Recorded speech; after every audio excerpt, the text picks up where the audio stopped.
How would you like to experience the thrill of never being held accountable for your actions?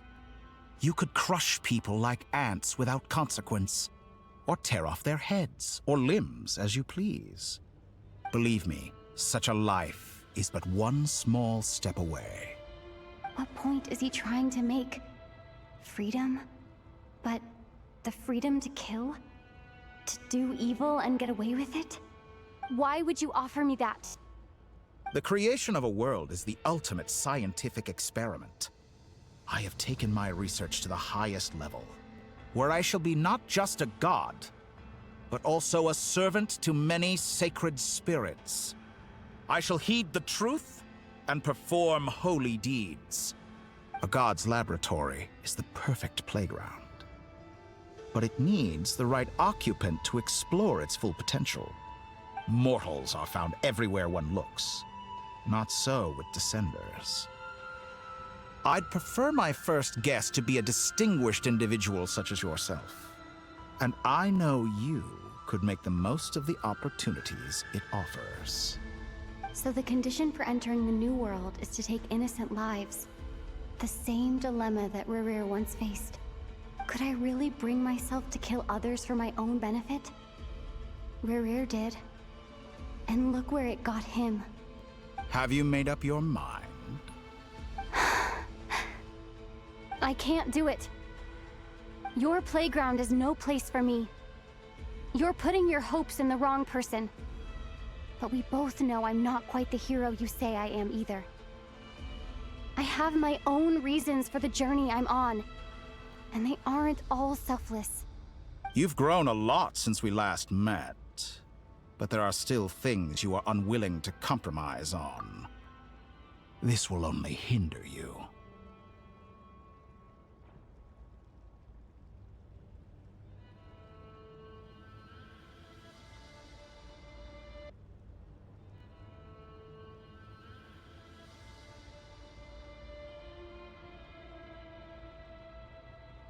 Why don't I lower my requirements a little as a gesture of goodwill? I'll give you a little time to learn to be a less noble soul. That'll make things much easier for you. I really doubt I could live that sort of life. And yet you already sound less defiant than a moment ago. The benefits appeal to you because you can read the signs of the times. Why don't we return to my research facility? Your last visit was so rushed. There is much that I have yet to show you.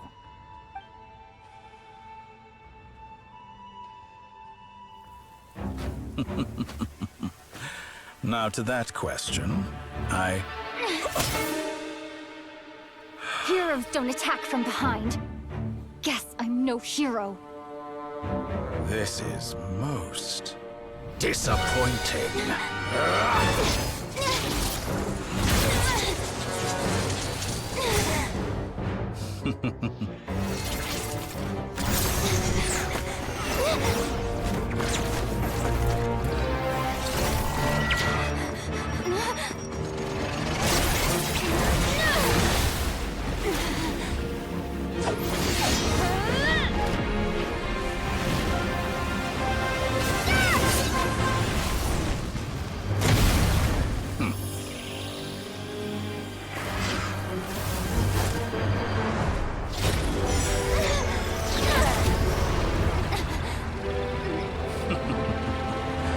Now then.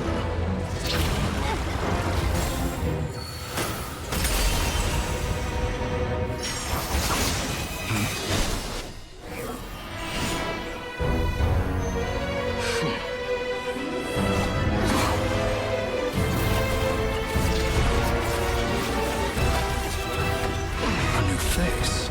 Interesting.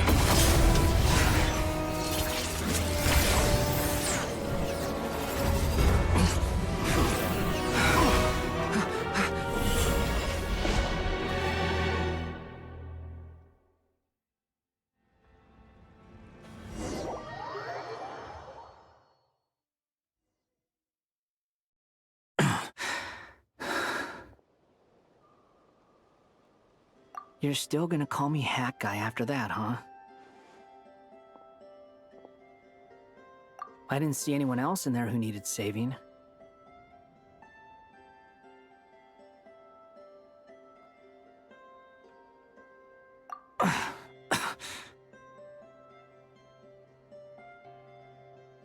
It's nothing. I'll be fine. Why are you looking at me like that? Is it that shocking that I'd come to your rescue?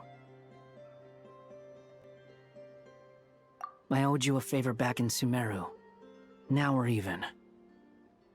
Distracting Dotori was tough. I won't lie.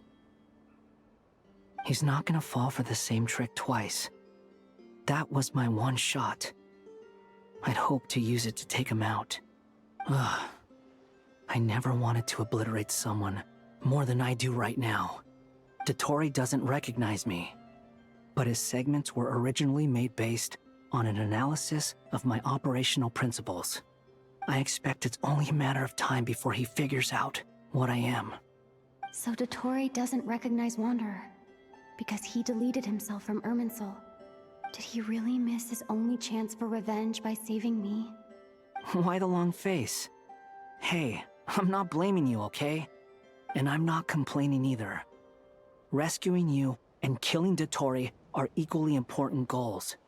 Everyone would be pretty stuck without you. It's best you live to fight another day. How are you holding up? Are you all right? Hat Guy said to put safety first, so we agreed to run as far away as we could after leaving the energy field, and only meet up once it was safe. You don't look injured. It seems that Dotori didn't do anything to you. All right. Rescue operation complete. Let's head back. There's a lot more work to be done before this is over.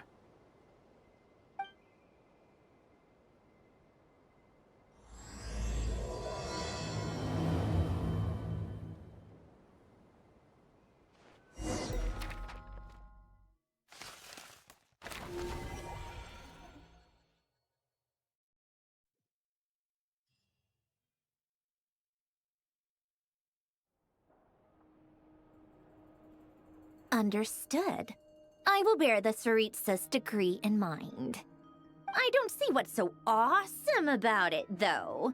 Does he really think everyone else is as immature as him? I'm not stooping to Tartaglia's level. I thought you might say that. How's your progress? Quite promising, actually. That alchemist Albedo gave me a few ideas. Remember how I asked you to look up some files for me? That stuff on the Nachtschitzenkreuz Institute. René de Petrichor and Jakob Ingold. Alain Guillotin despised René's theories and methods, but he never managed to come up with better alternatives either. So I adopted some of René's ideas. I thought Alain was like a father to you. He and René were mortal enemies, were they not? And what would you say if Linny and his friends one day learned something useful from someone you utterly detested?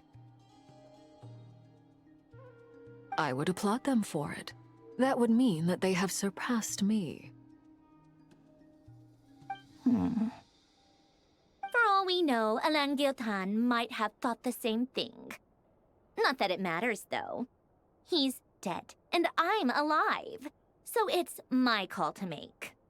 Once you die, it doesn't matter how great you were in life. Only the living get to decide what happens next. Hey, come on out. They're back. Huh?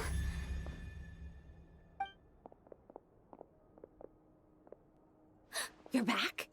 And your head's still screwed on? And you still have all your limbs? What does it look like? Way to keep your composure, madam.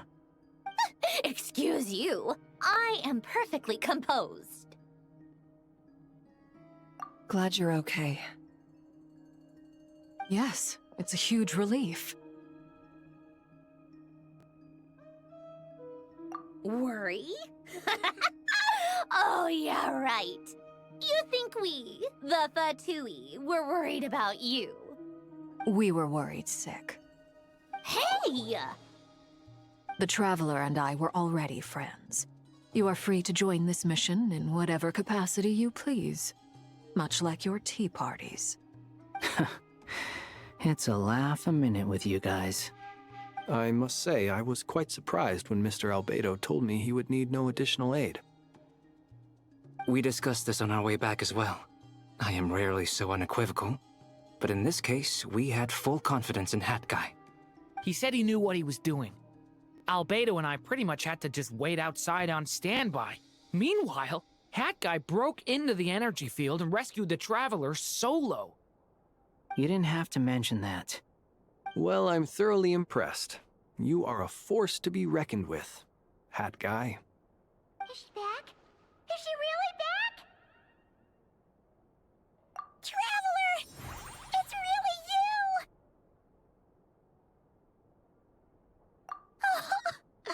Oh, thank goodness! Paimon missed you so much! You can finally breathe easy, Paimon. It's great to have you back in one piece! Oh, Paimon's been having nightmares the whole time you were gone! Look at them. You know, once you reach my age, there's nothing better than watching a misty-eyed reunion between friends. It's nothing. Same goes when you get to my age, too. I bet Ino and Anefa would be tearing up as well if they were here.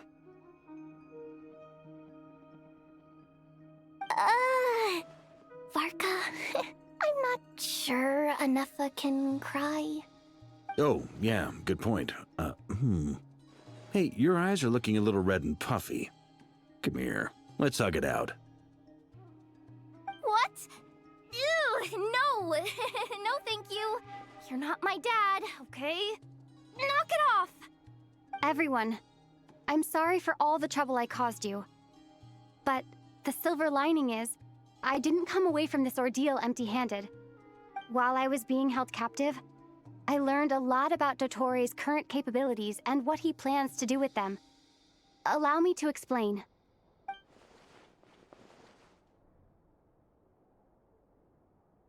The three moon goddesses were even more powerful than we imagined. No wonder Dottore believes himself to be equal to the gods. Maybe even superior. Utter blasphemy. While everyone was gone, Nefer and I made an interesting discovery. And I believe Miss Sandrone has something to share too. Ma'am, perhaps you could do the honors?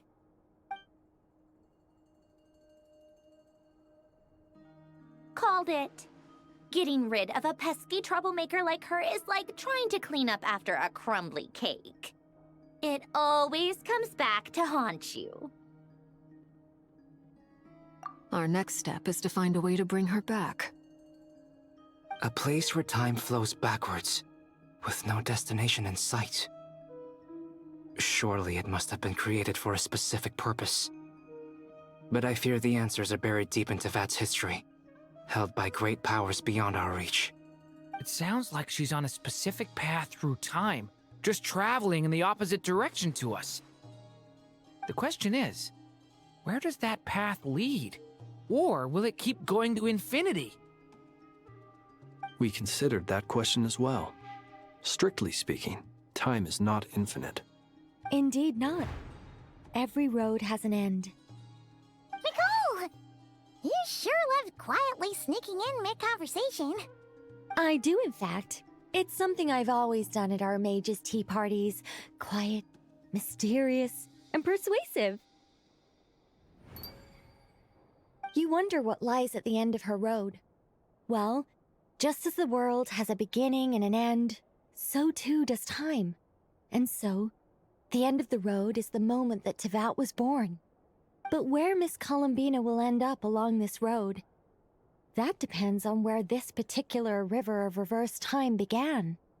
What about the original moons and the moon goddesses? Do they have a beginning too? All things do. In the beginning, no moons adorned the sky. It was the Dragon King Nibelung who raised the three moons into the heavens, and thus were the moon goddesses born. They were shadows of the planet, born to wield Nibelung's authority and oversee the world on his behalf. They were extensions of his will, manifestations of his majesty. But then one day, They disappeared just as suddenly as they had once been brought into being. Nobody knew where they had gone.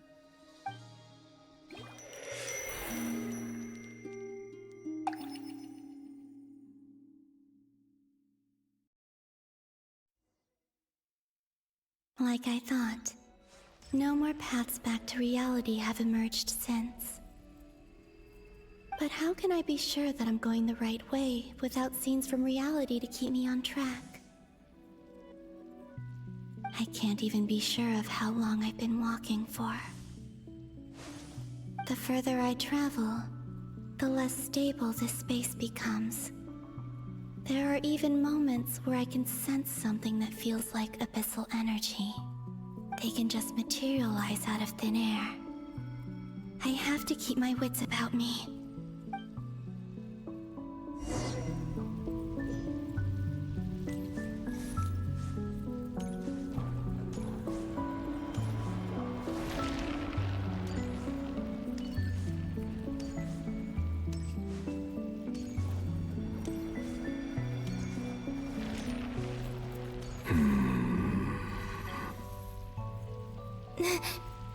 Is that the ray here of Solnari?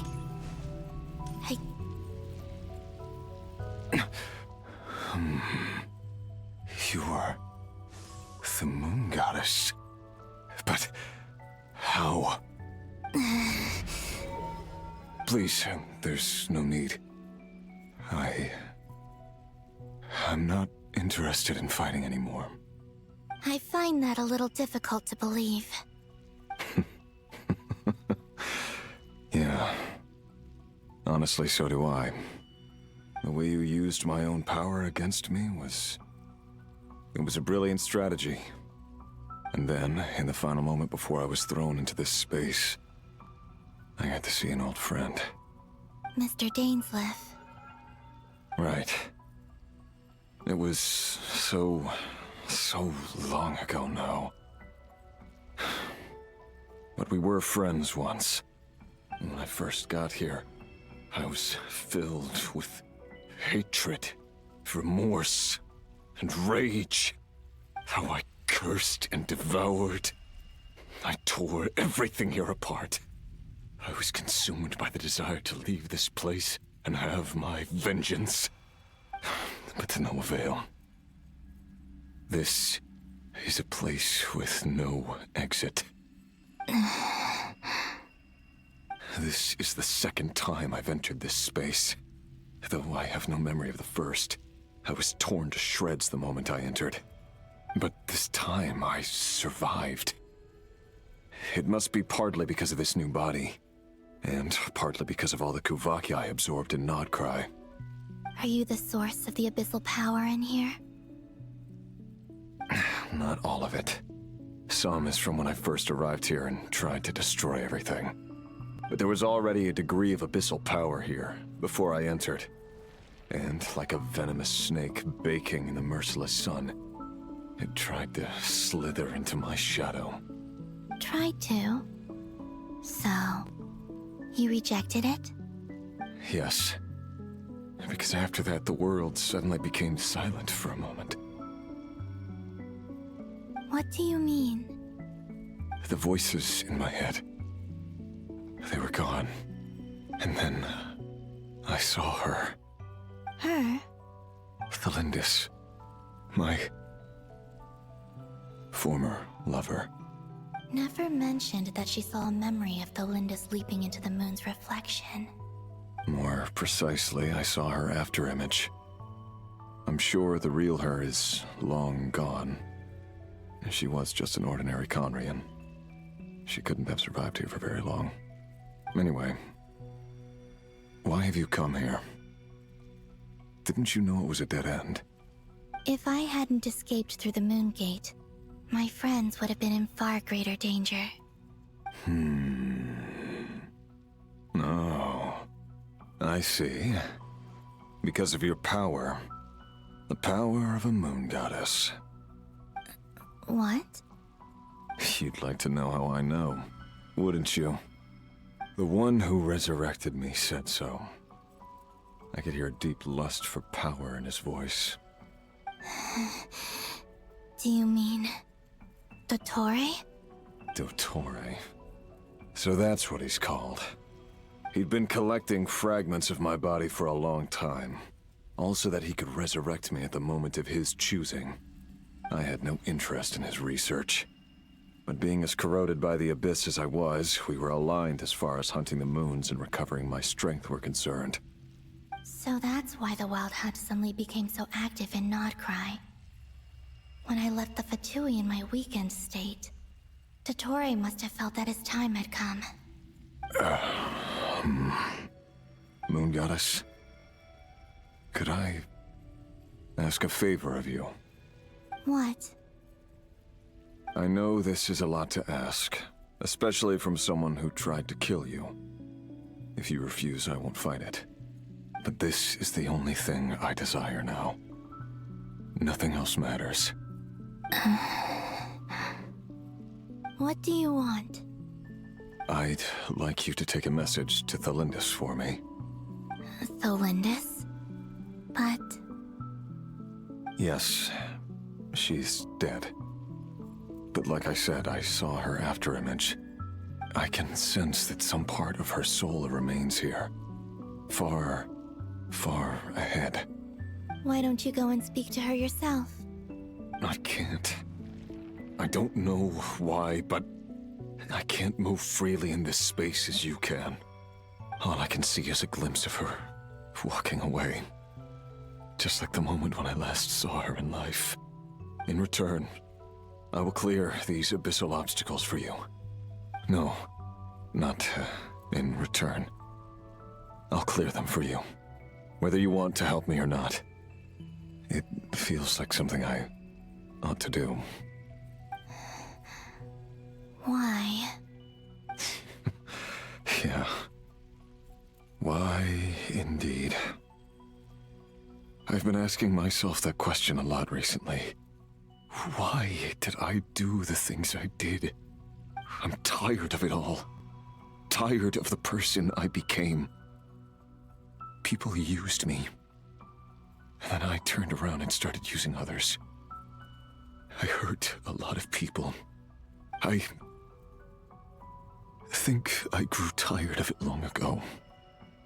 But I wouldn't admit it to myself. And ultimately, that's how I ended up here. What do you wish to tell her?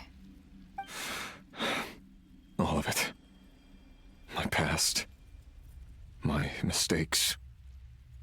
Everything that happened after we were separated. Is it okay if I give her the abridged version? Yeah, I'm sure there's plenty you can skip over. Just tell her the important parts. Whatever you think that means. Like the part where you relentlessly tried to kill us? It's up to you. Love demands honesty. But my relationship with Thelindis was built on lies. We hid too much from each other. But after living my whole life in the shadows, I don't want to hide anything anymore. I will do my best.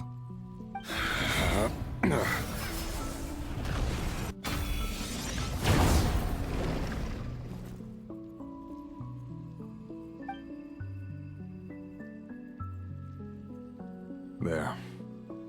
The Abyss will no longer stand in your way. Even though Mr. Dainsleif felt he had to fight you, I think he still regarded you as a friend. Dane? He said that you betrayed him, but he also felt great remorse at never having understood what you were truly going through. Why tell me this? Because if he'd known that someone could take a message to you, I believe that's what he would have said. Thank you. It means a lot. I know this will sound strange coming from me, but don't die, Moon Goddess. I can tell that you're determined to get out of here.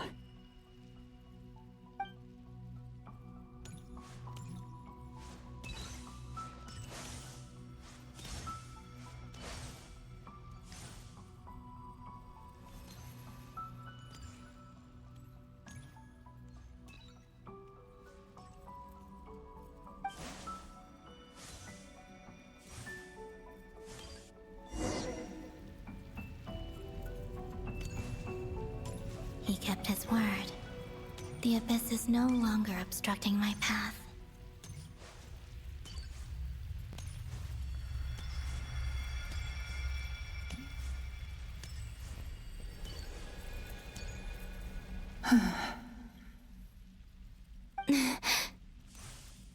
Is that the Lindis?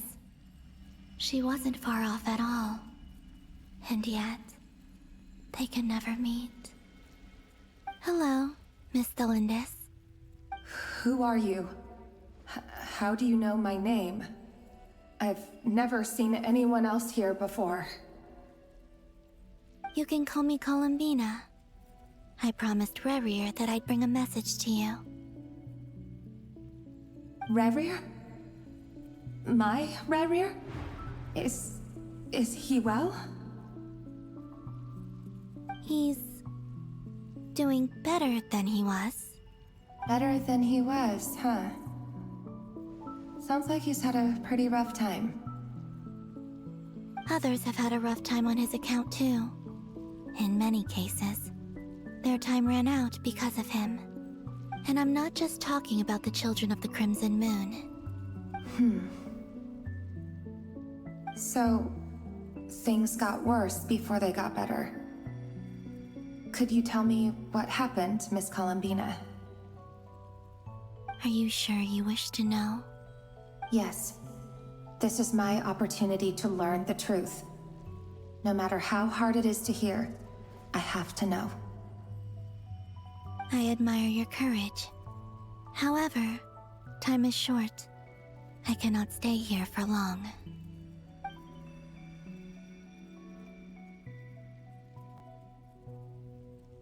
Rerir had seeds of hatred in his heart, and many people nursed them for their own ends. On some level, everything he did was to try and find a way to see you again. But in the end, he came to regret his mistakes. He wanted to apologize for hiding his past from you. Beyond that, he did not say specifically what it was he wished to convey to you, but I'm sure that you've always been on his mind. You are what has kept him going over all these years.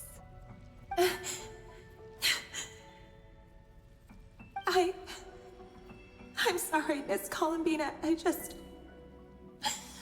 is so upsetting. I'm not sure how to put my feelings into words. It's all right. I understand.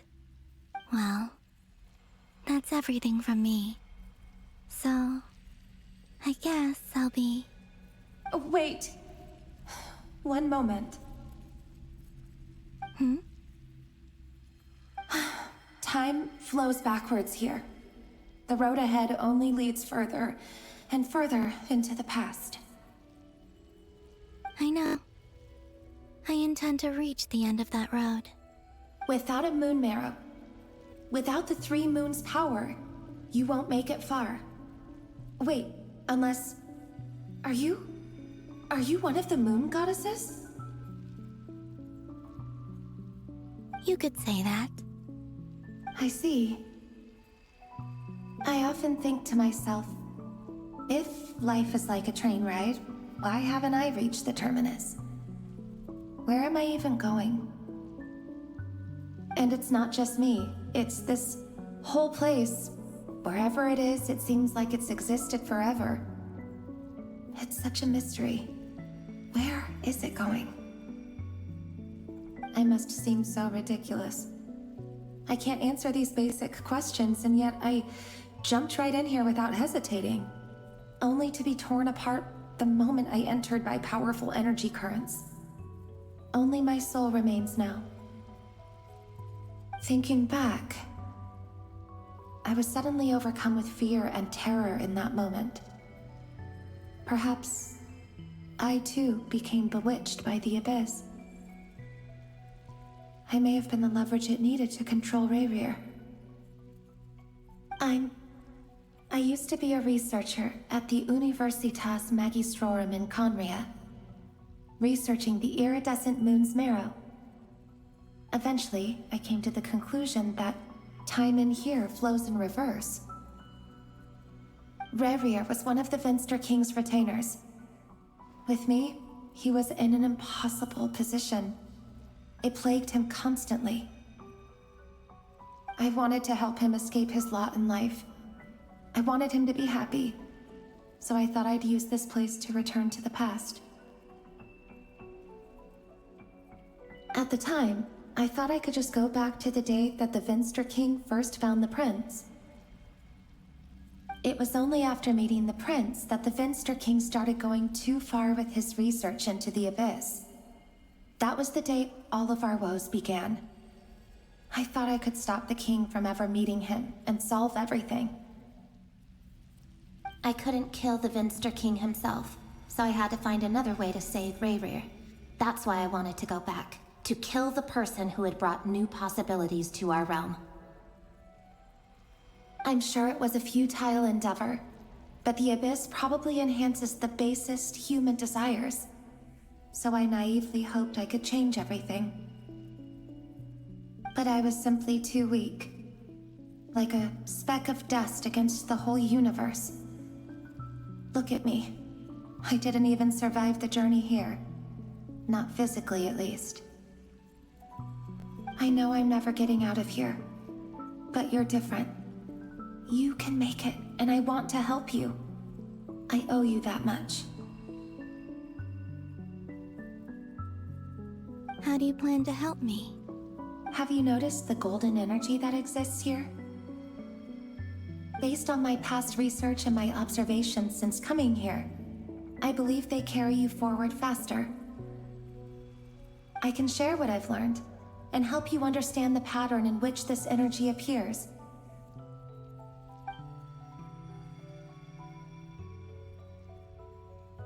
I think you just might... Now, I know you will be able to change the past. Also, I've been speculating about where this phase ends. The documentation was scant, but from what I know of the legends about the moons, the oldest ones seem to begin with Nibelung, king of dragonkind. I have no way of verifying any of it by this point, but if it's true, you might be able to reach that era if you keep walking. Understood. Thank you, Miss Delindis. I'm the one who should be thanking you. If you hadn't entered this realm of everlasting death, what use would my deductions be? Thanks to you, they have some meaning. About Rayrir, I'm so sorry. For everything. It wasn't your fault. That's not true. Because we both feared bringing trouble upon each other, neither of us ever told the truth. And that dishonesty sealed our fates. But enough about that. I wish you a safe journey, Miss Columbina.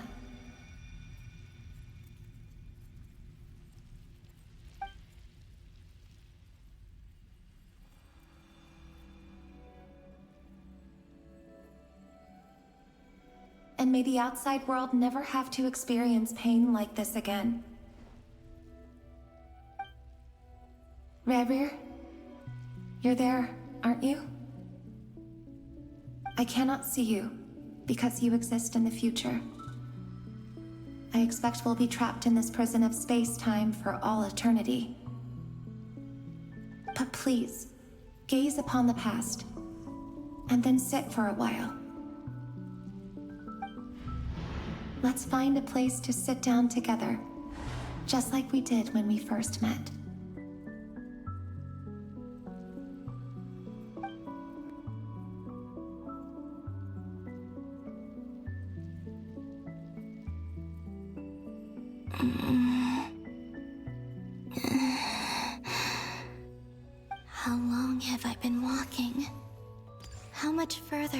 reached the end. Is there even an end to be found? Everything's getting blurry.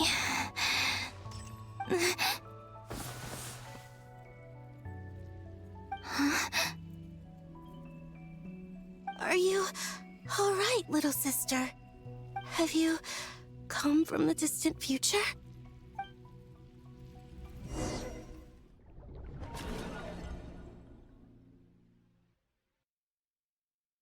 So, how exactly did the moons just disappear?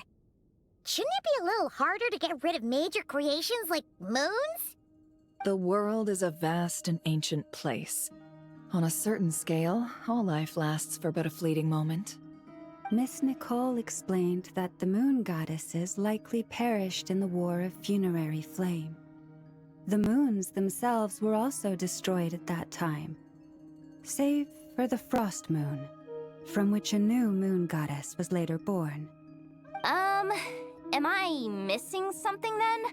'Cause the stories say that the moon goddesses were born on the moon, but doesn't Columbina say she was born in Nodcry? Huh, you're right! Why do their birthplaces differ? What's the difference between the two generations of moon goddesses? Also, remember what Sandrone said? Her scans detected 4 moons. In other words, 4 moon marrows. Technically, the result of the scan means that 4 moon marrows were detected and positively identified as moons in that moment. In other words, this piece of information alone isn't enough for us to know how Miss Columbina is doing right now. Yep, we have no way of staying up to date on whether she's dead or alive. She's on her own for now.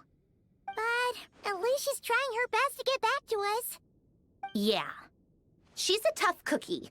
And a sore loser, too. We have to trust that she'll find a way.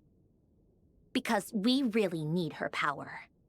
As much as it pains me to say it, we've got no chance of beating Dottore in a straight-up fight. He's much too powerful. It wouldn't even be close.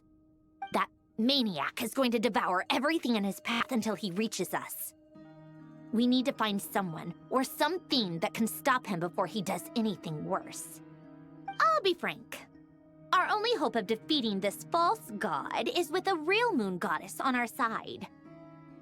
I'm not just saying this because Columbina's a friend and I want her back safe and sound. It's just the truth.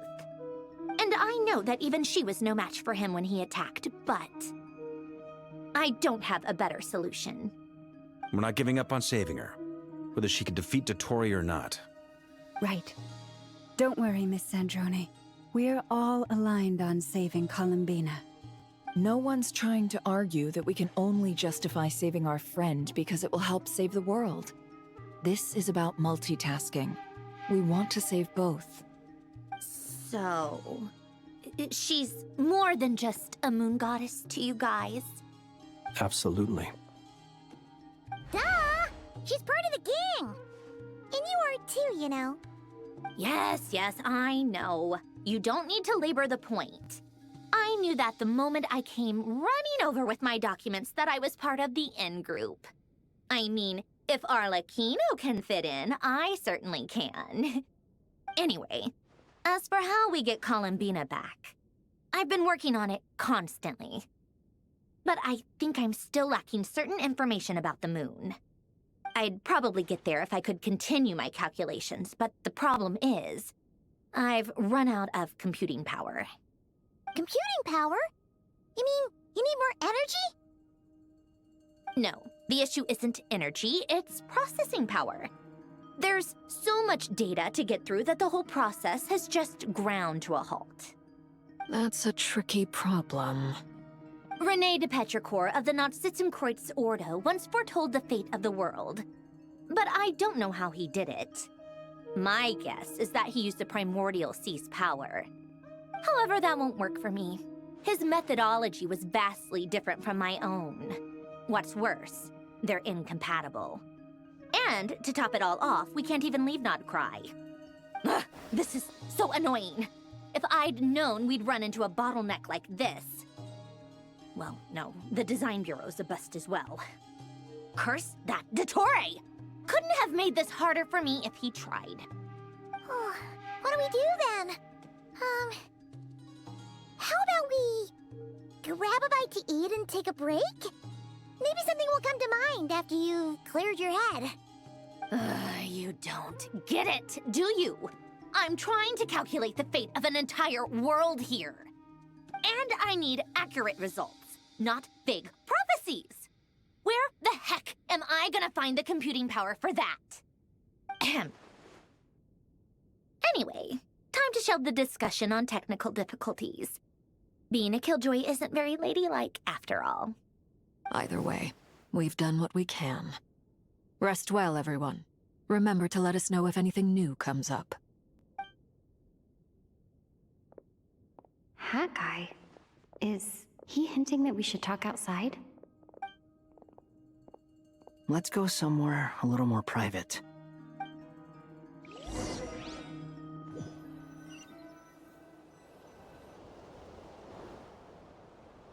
You know that Dory went back to Sumeru, right? Yeah. She mentioned she was planning to head back. Things aren't looking good for Notcry. She's gone to spread the word so that Sumeru has a chance to prepare for the worst.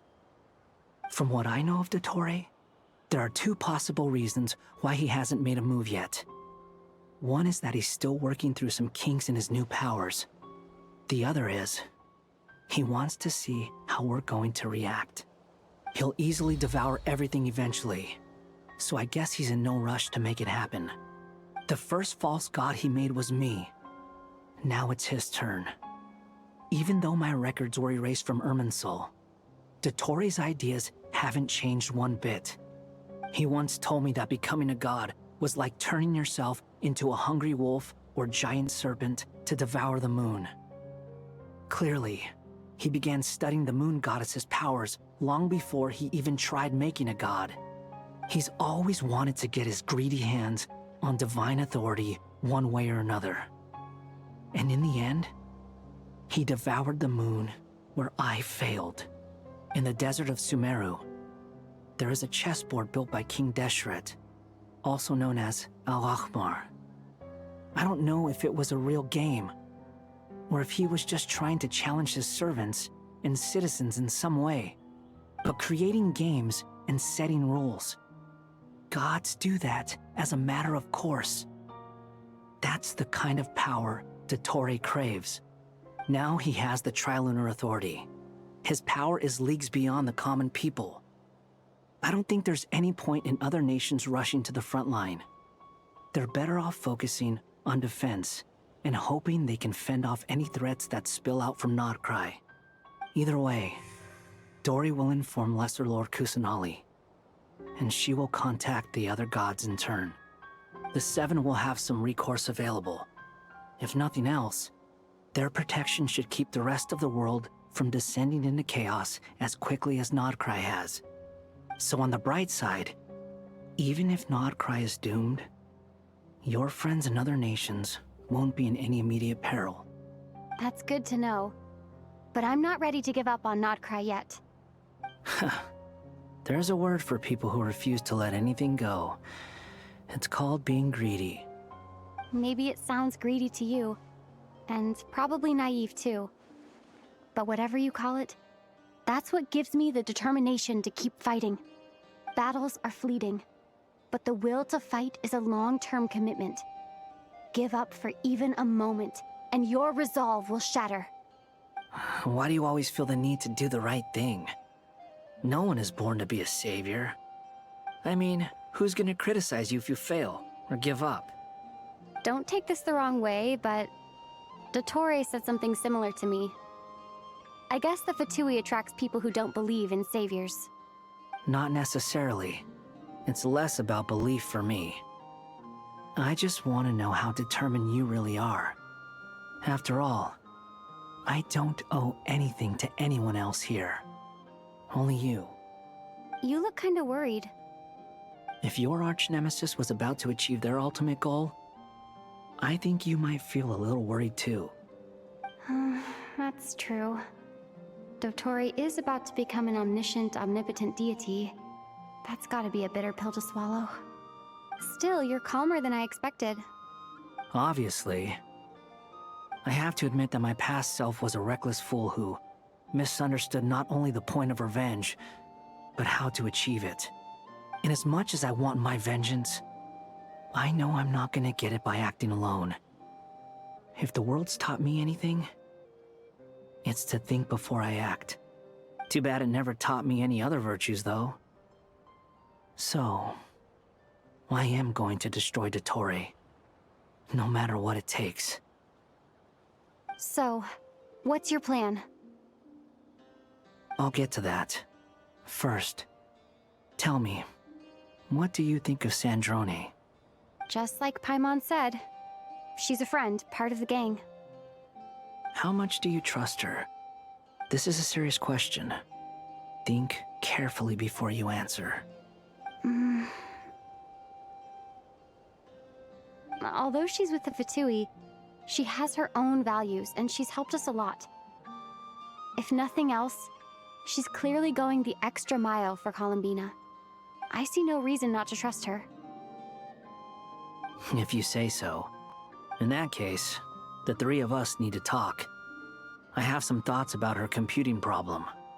It can be solved, but it will come with a cost. How much? If I can afford it, I'll cover it.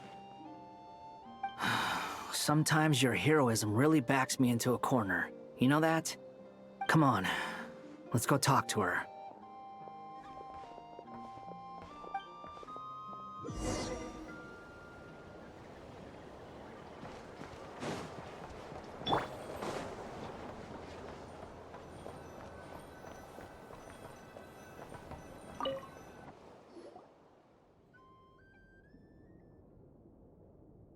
Miss Androne, Traveler.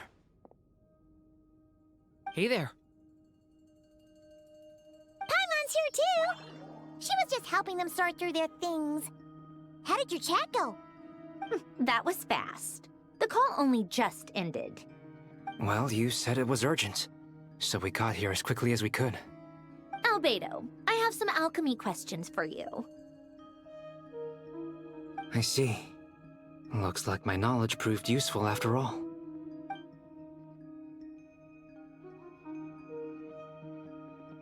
If I might ask, what is the end goal for the modified formula you'll be using? I needed to predict the future of the entire world. But I've run into some teething issues since trying to implement Renee's theory of the four Orthants. I see. I'll have a look at it. Still, computing power is the real issue here. How do you plan to solve it? About that, it's been sorted. Oh, with the Traveler's help?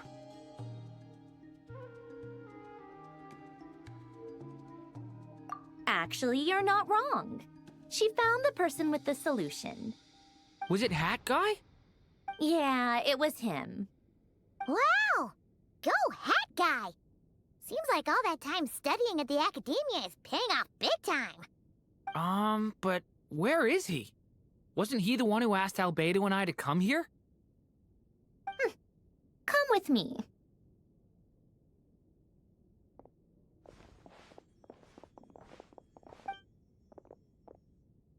Hat Guy? What's happened to him? Hat Guy! Can you hear us? No response. I guess he's in hibernation. Hat Guy mentioned that he was a puppet. It seems that his functions are currently shut down. I presume this has something to do with the solution to your computing problem. That's right. He and the Traveler came to see me. Wait, what? You have a solution? Would you calm down? Why do you always react so hysterically to everything? Excuse me? How would you know? You shouldn't be so quick to judge complete strangers. It's very bad manners. Oh, please. It doesn't take that long to figure out that you have a temper. Where does a mere student get that kind of confidence? I've actually published more papers than you. Not that status counts for much. Even Paimon's applied for academia admission. Huh? Are you serious? See? This is why I can't be bothered to explain myself. She recognizes no one's skills but her own. Okay, fine. I'll hear you out. So, tell me, how do you propose to solve my computing power problem? This world itself is constantly processing all kinds of information. If it's the world's future you're trying to calculate, you need a processing device that's designed to cope with that volume. Easier said than done. Only Irminsul can handle that kind of... Wait, is that what you're suggesting? But surely we can't just plug my formula directly into the ley lines. You should be able to tell that I'm not human, right? Yeah, I noticed. The technology, though, seems pretty ancient. Very different from Pontaine's. It's a completely different system. Conrian, to be precise. I'm what they would have called a puppet. Puppets need an energy source and processing power. The artisans who built them sought out the materials most suited for that purpose. You? Do you mean... The Traveler and I have talked it over. She's willing to vouch for you. So, I'll allow you to borrow my core for your calculations. It was built using wood from a silver-white tree, which makes it a small part of Irminsul. Conrian technology and Irminsul wood. Who in the world could have built you? Are you sure about this? A puppet without its core will cease functioning completely. And if it's left in that state for too long, it might not recover. You could die if you do this. You do realize that, don't you? I can put two and two together, yes. No need to rub it in. I won't lie to you. This has never been done before. I cannot guarantee your safety. Doesn't matter. I'm prepared for the worst. Did you two actually talk this through? Is he... Are we really considering this? Yes, we discussed it. The bottom line is, he trusts me and I trust you.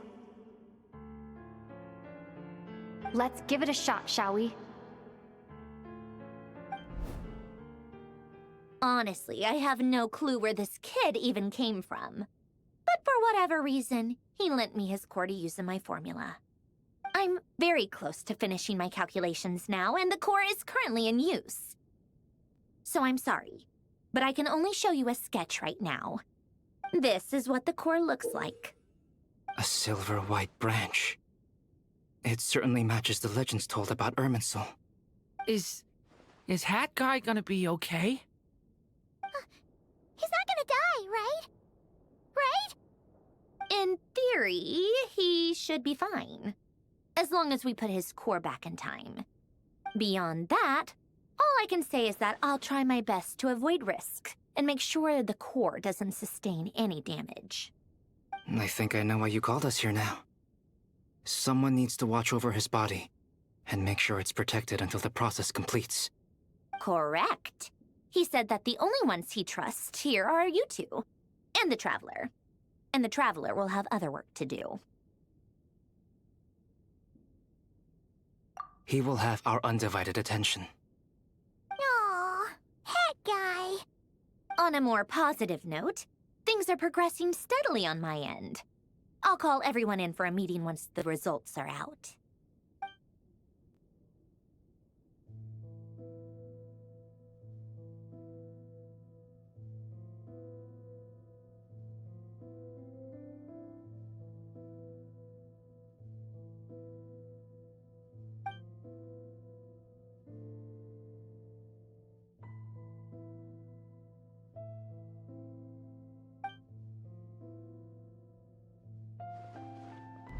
The worst case scenario with the core removal is either a system reset or a total loss of function.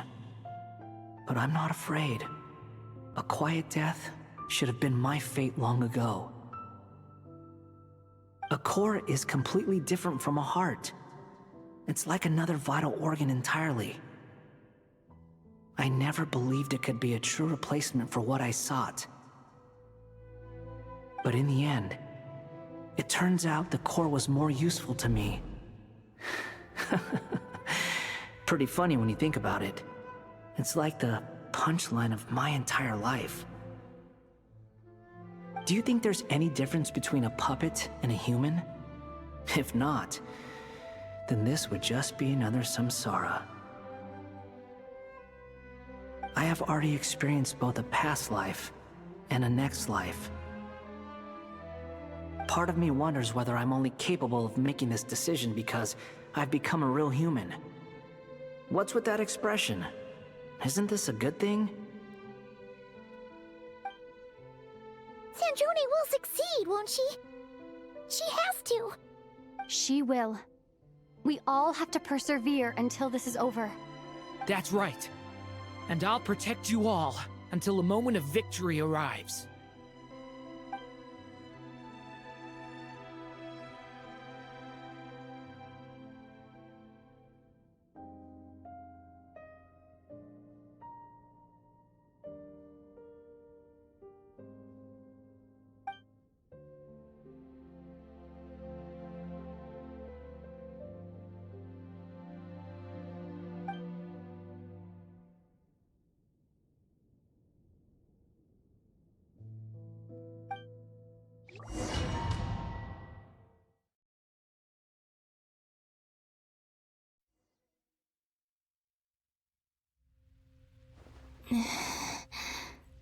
Who are you?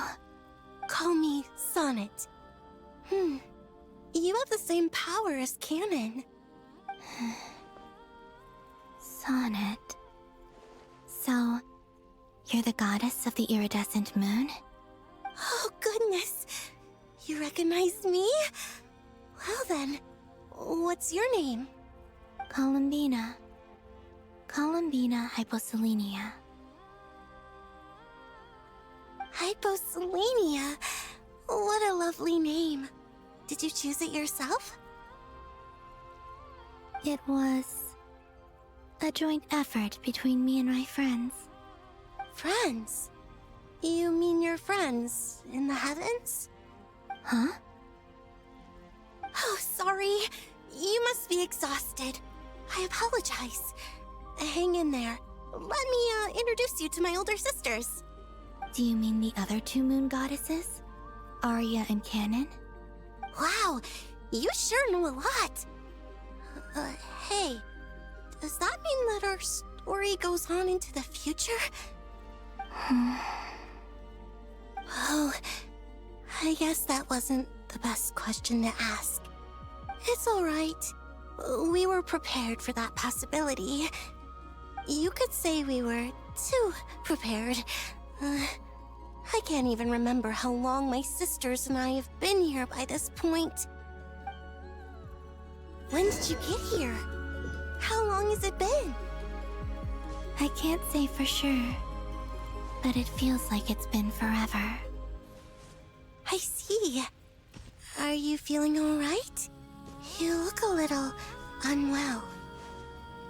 I can hold out a while longer.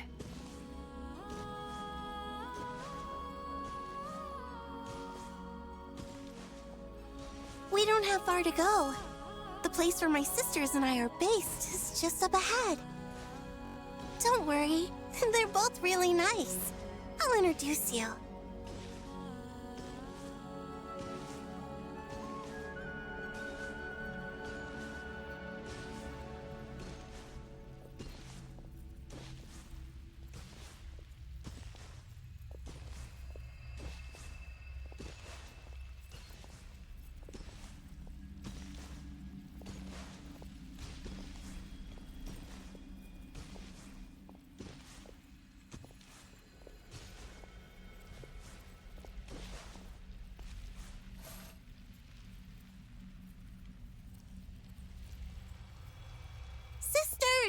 I'm back!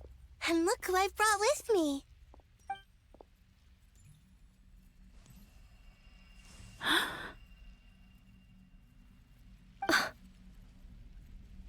It's our lovely little sister, born in the far future. The pleasure is all mine.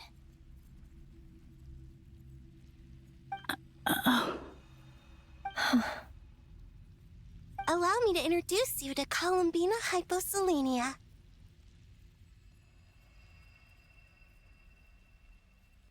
This is Arya, the goddess of the eternal moon. And this is Canon, goddess of the frost moon.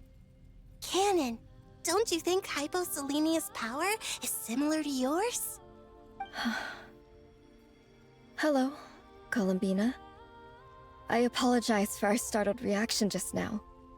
And please, forgive our little sister if she's been annoying you. She tends to talk a lot. It's fine. You seem shy.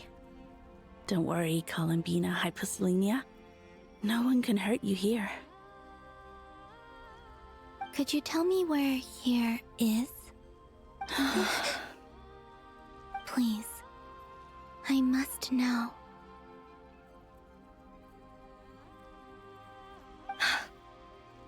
My dear sister, this is where Tevat's original ruler, the Dragon King Nibelung, imprisoned the moon goddesses. What? You're scaring her, Canon. No, I'm fine. Please, continue. Nibelung, our original master, created us in the distant past to maintain Tevat. But he left this world and traveled into the dark universe beyond, to explore worlds vaster still. Day and night, we fulfilled our duty in the heavens, until the day that the first Descender arrived. The great ruler of the firmament. The heavenly principles.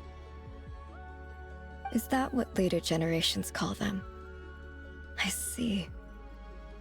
But we did not reject them at first, nor did they seem to harbor ill intent towards this world. We coexisted in peace. They were like a guest in our home. Slowly, however, we came to realize that our guest had a growing desire to change and dominate the world. And you didn't stop it? No. There was an order to the rules they set up that Nibelung never taught us. We wanted to know if this order would bode good or ill for Tevat.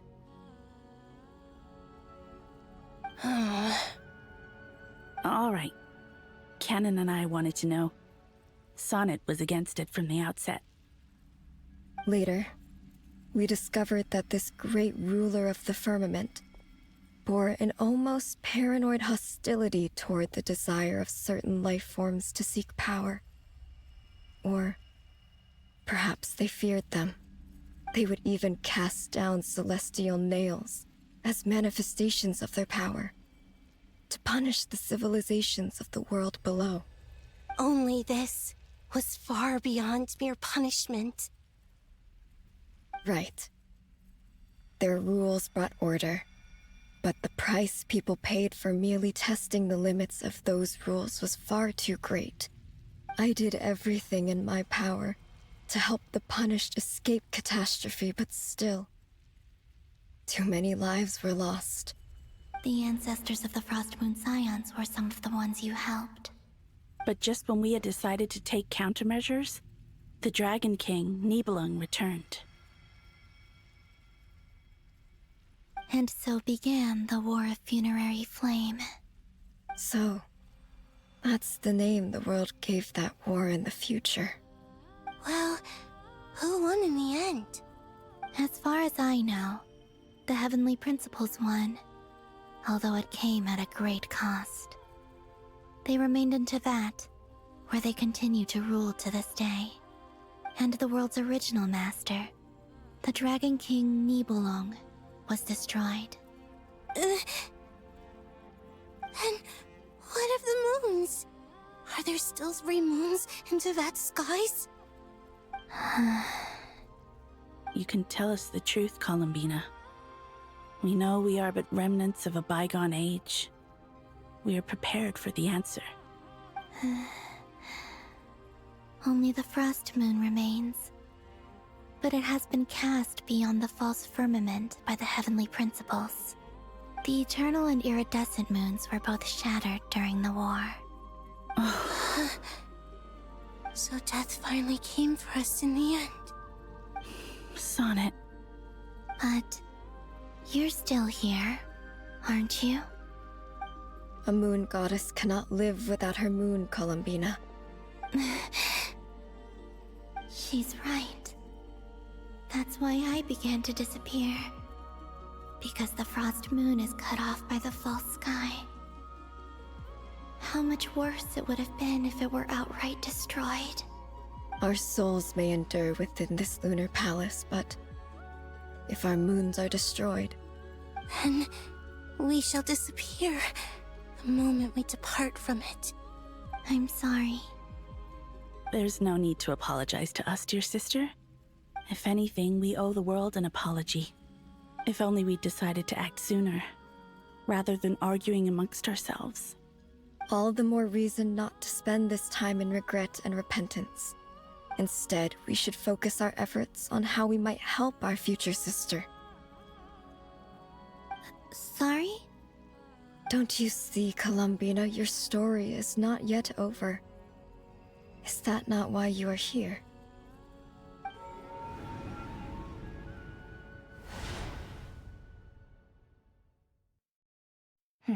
It's done.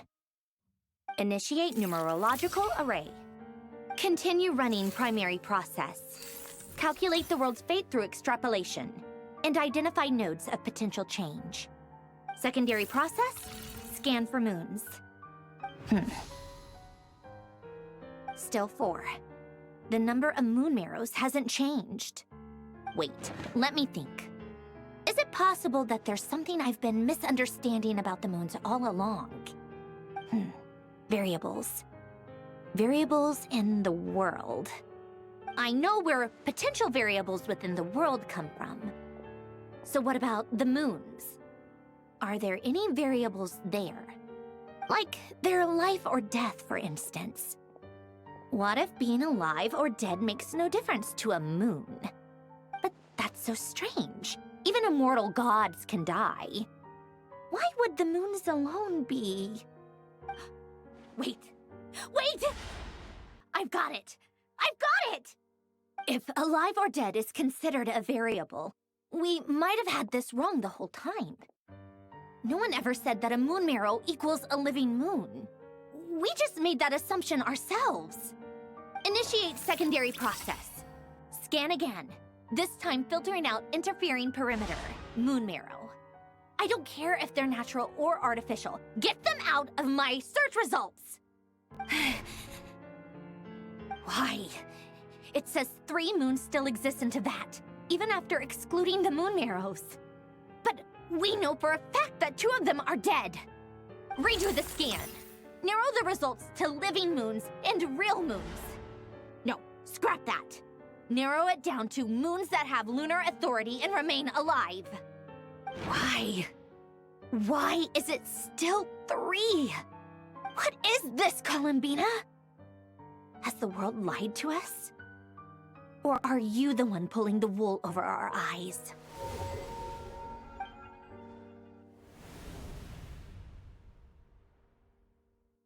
So, you think that the moon's reflection might be where Nibelung imprisoned the 3 moon sisters? Yes, it would explain a lot, such as why that space would respond to a moon goddess's power, opening the moon gate at her command. It would also explain why Miss Columbina has been unable to leave, and why time flows in reverse there. In the messages she sent, Columbina promised us she'd find a way to return, but we have no way of knowing how, when, or where this might happen. The fact that she still has yet to reappear in this world indicates that returning from that place is no easy feat. We cannot afford to simply wait for her. So you're saying, if she could return by her own power alone, she would have done so long ago. Yes, She certainly wouldn't leave it to this late stage when it's so touch and go. I've been giving this some thought, and I've come to believe that Luanatar might be an anchor that she left behind, as a sort of future waypoint. This could also explain why Luanatar is always by the Traveler's side. Sounds like a plausible theory. If that's the case, there must be some criteria we need to fulfill to allow Columbina to return to the present. The question is, what could they be?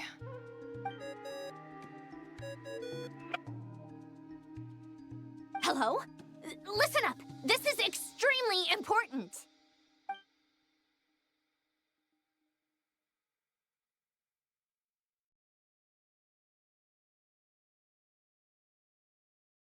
Not only is Columbina alive, but she may well exist in a form unimaginable to us. I'm still unclear on the details, but she's done something truly inconceivable in the past.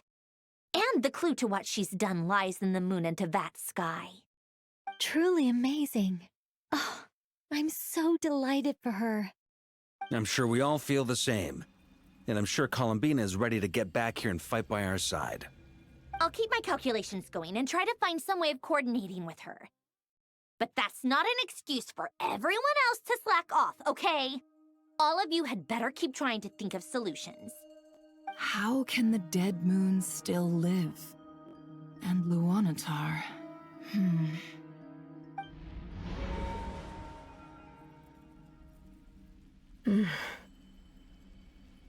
It's hard to believe that's what will happen in the distant future. Our authority is linked to the most fundamental rules of Tevat. I suppose it's no wonder that many would covet that power. I didn't realize that when you said friends, you meant people who live down in Tevat. That's so lovely. I always wanted to go down there and have some fun. Have you ever tried leaving this prison? Of course. Between us, we've tried everything. But no matter where we go, this space will eventually bring us back here. It's like the center of a whirlpool. Everything ultimately converges here, at the moment when Nibelung imprisoned us. In that case, have you tried using any of those pathways that connect this space to the real world? Sorry? What are those? They're passages through which you can make small-scale changes to reality by using Kuvaki. Or am I the only one who can use those passages? Because part of my soul remains in reality. Kuvaki. What is that? You don't know? It's a unique kind of elemental energy found only in Nodcry, the land from which the moons arose. Oh. Well, it's true that the moons first rose up from the part of Tevat you say is called Nodcry. But there is no difference in the elemental energy between there and anywhere else. What? Could you show us some of this Kuvaki? Hyposelenia? Maybe if we see it, it'll make more sense. Okay. Isn't that just your power? What? But it's everywhere in Nodcry. In the air, in the land. Even the creatures who live there have adapted to its influence. How curious. This Kuvaki certainly did not exist anywhere in the world before we were imprisoned. Let alone influence living creatures. So, how exactly does it affect them anyway? Can they float in the air like us? This is so strange. Why would their reality differ so much from mine? Columbina, you're looking for more than just a way out of here, aren't you? Yes. If I am to help my friends, I will need tri-lunar authority on par with that of our foe. You mean... you'll need our power This sounds extremely risky. The three moons' powers are not mutually compatible. Concentrating them into one goddess will be a very painful process. And if anything goes wrong, it could tear you to pieces. I know. But I'm willing to take that risk. Even so, let's say we successfully transfer our authority to you. How will you take it outside this prison? Niblin constructed this realm specifically to prevent us from using our powers to interfere in his war. No moon goddess can leave this place alive. What if I don't leave alive?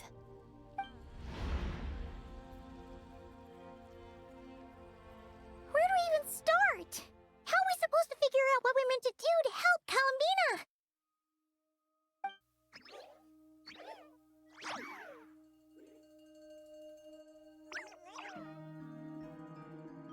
Columbina, what do you need from us? If she really got to the beginning of time in there, how do you think she'd leave us a message?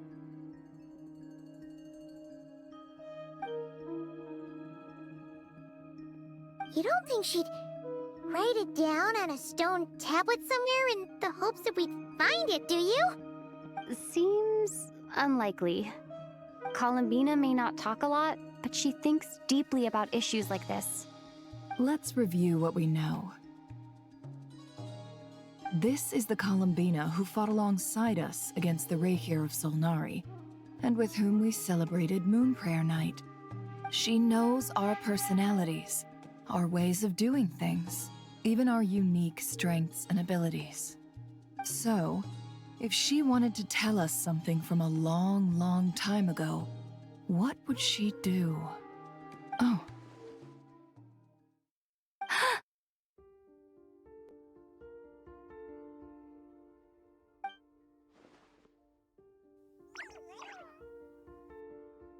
Traveler, you once said that those golden ripples also appeared when Luanatar was born.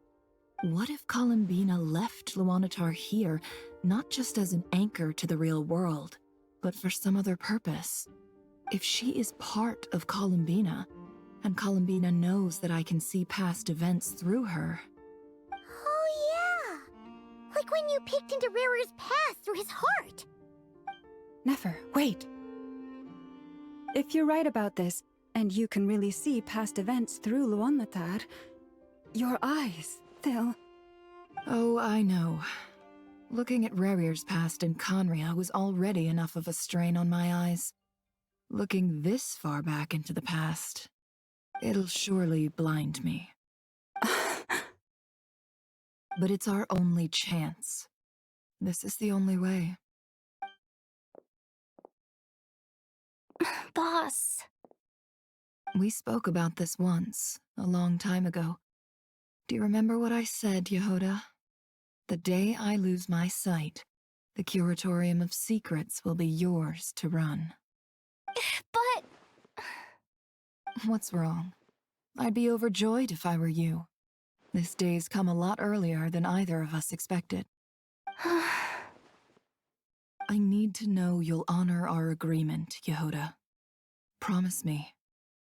Yes, Boss Neff. I promise. Are you sure you don't want some time to think this through? What is there to think through? I should have gone blind after our battle with Rarir. Frankly, it's almost criminal that I got away with it for this long. Then at least let me take some precautions on your behalf. And if you really do lose your sight, I'll visit your office every day and make sure you're well looked after. Oh, please, anything but that. I was actually ready to go through with this. Are you trying to scare me into backing out? As if I could ever scare you. I'll assume you're just joking to calm your nerves. All right, enough chit-chat. Let's do this.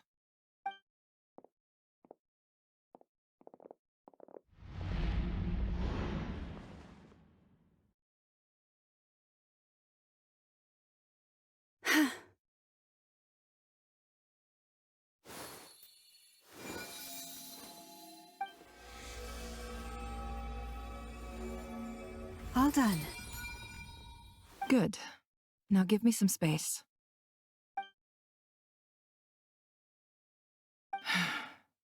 Come on then, little one.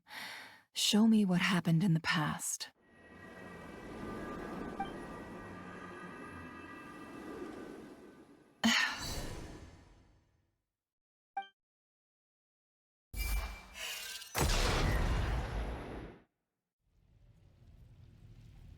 Between the Trilunar Authority, Kuvaki, and the soul-surviving moon, the Frost Moon, I think I might know how to get back. But I will need my sister's help. Time to go talk it over with them.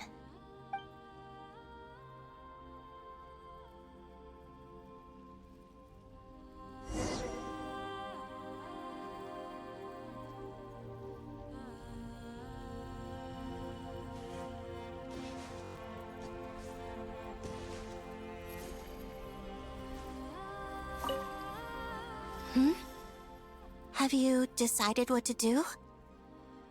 I hope it's not too dangerous. You really scared me when you said that thing about not leaving here alive. Come on, let's go find the other two.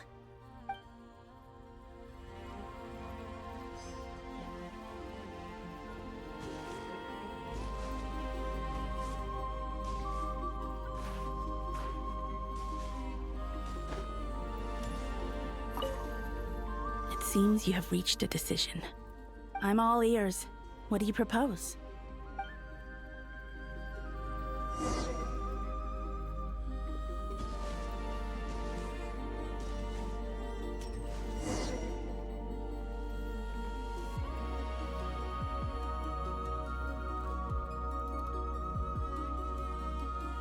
Have you figured it out, Columbina? Tell us, how do you plan to leave this place? I intend to die here, in this moment, and then be reborn in the future with the help of my friends. What? What are you saying? How can the dead be reborn? And how will you inform these future friends of your plans? You can't exactly leave oracles. Nothing can escape this place. Not a single ray of moonlight. And even if you found a way, what if they never find the message you left for them? You'll... No, that won't happen. Come again?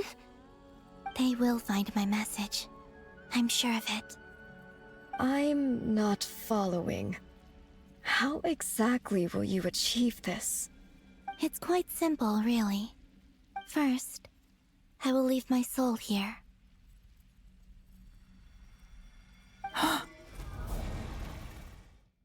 I see it.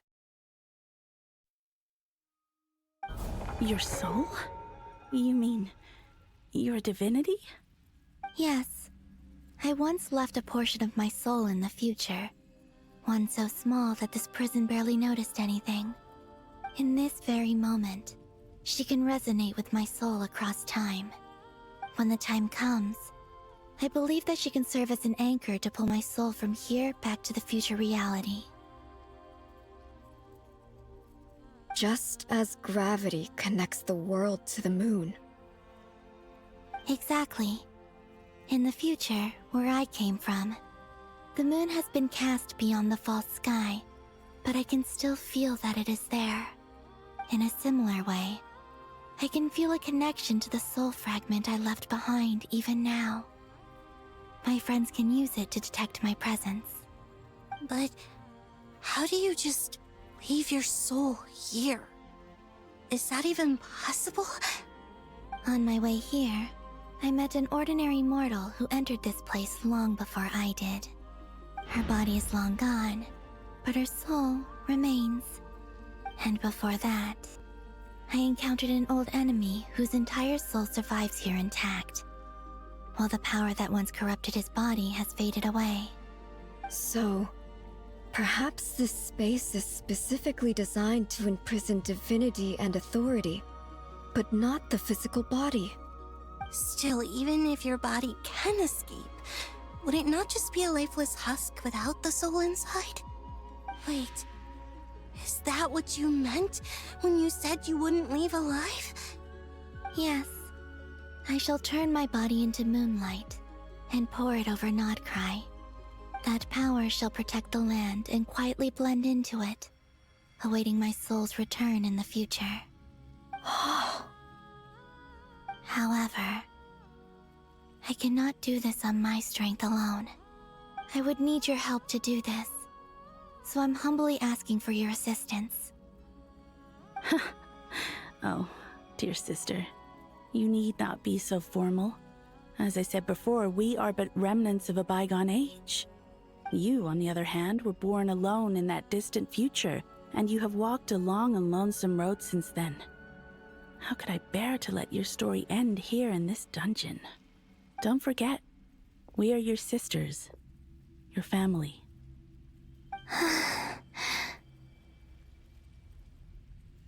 Arya's right. Actually, I've always wanted a little sister.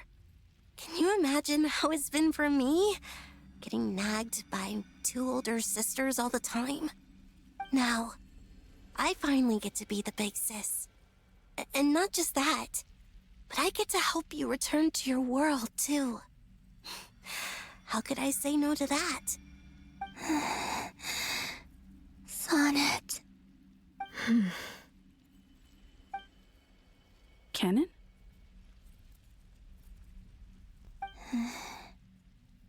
I'm sorry. I know this is a bold request. The Frost Moon is rightfully yours, and it remains intact. Oh, no, please, don't misunderstand me, Columbina. I was just thinking back on the years that the 3 of us once spent together. You cannot imagine how happy I am to hear of the future world you describe. The Frost Moon Scions, your lovely, kindly friends. For the 3 of us, whose purpose in life was to maintain the peace in Teyvat. It is a great relief to know that the people of this world live in such an abundant future. If your plan can save them, and save Nodcry, I will gladly give you all that I can. Besides, the 3 of us have been together since the day we were born. I could never abandon them to live on alone without them. Canon. Still, I do have one question I would like to ask you before we proceed. Certainly. What is it? Why do you cover your eyes?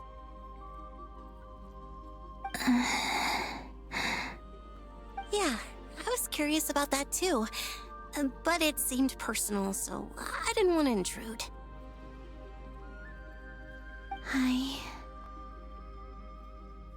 There was a time when I refused to look upon the world. I believed it was full of nothing but lies and falsehoods. I wished to hide my feelings, seal my heart, until I could return to my true home. I see. Perhaps that decision saved you from ever having to see the false sky again. But at the same time, you likely missed out on many true and precious things, like the smiles on your friends' faces. Promise me this, Columbina. When you return to the future, open your eyes, take a look at the world around you, and see your friends. I'm sure that you know this already, given that you long to return, but that is your true home. Give me your hand, Columbina. Arya, Sonnet, you too. Okay.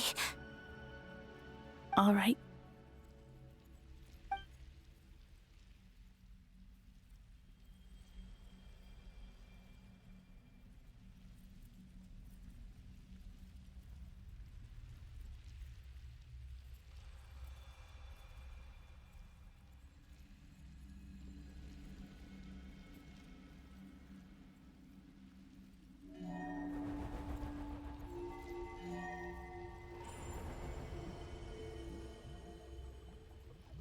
We once were the song sung for eternity, but now it is you who must continue to sing. We once were the tides in the great river of time, but now we subside, and you arise. We were the messengers of madness and inspiration, but now the lies have faded, and your truth must endure. We are souls awaiting the sun. You must return to be with those who smile when they see your face.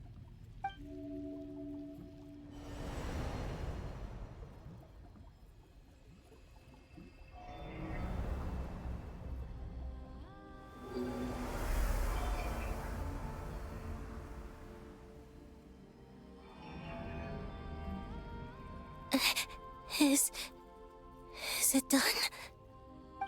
Yes. We have transferred the authority over all 3 moons to Columbina Hyposelenia. From this moment on, she is the Tri-Lune Goddess, the one and only moon goddess of this world.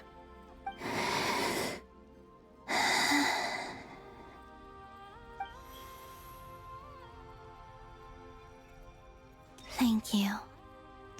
Thank you, my sisters. Now go, and do what you believe is right, Columbina Hyposelenia. Be aware that we cannot grant you the power of the 3 moons beyond these prison walls. The conflict that arose over their remains following our disappearance will still take place. I understand. Sisters! Oh, my body. It feels... Now that we have given up our power and authority, our bodies are merely mortal shells. This prison is dissolving them as we speak. It's okay, Sonnet. The end must come for every god, just as it does for every human. That's all this is. The final destination of our lives. Canon and I will be by your side the whole way. We have one final request, Columbina. Could you use the 3 moons' power to send us back into the real world? Now that we have lost our powers, I doubt this space will seek to hold us further. It's just... we would like to spend our final moments together in the only place we ever called home. Of course. Gladly.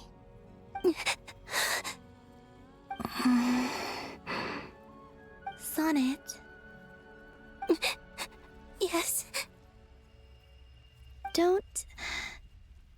I wish I could tell her not to give in to the abyss. Not to be afraid. But is this really what I should say at this moment? Don't forget. I'm so glad to have a big sister like you.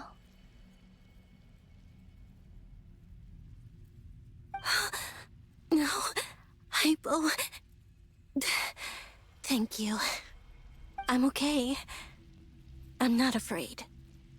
As long as my sisters are with me, I won't be afraid.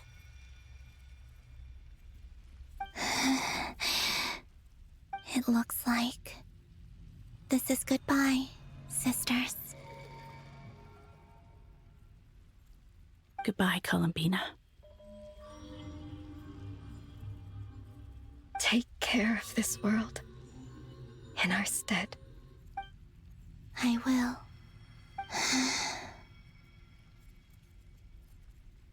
And now, it's time for me to bid farewell to my body, too.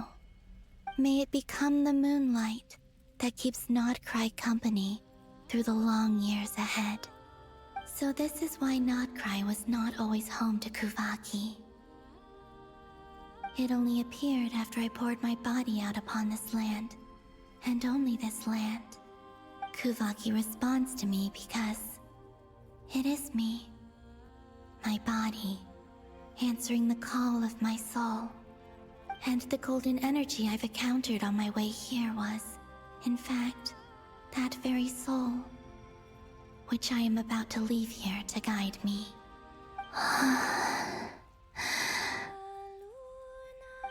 power Trilune, eternal moonlight.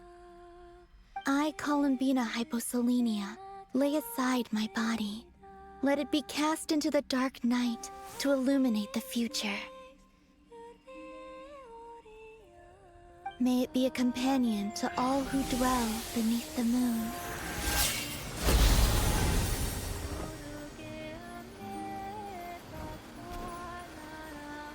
Until the time comes for me to return home.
Boss!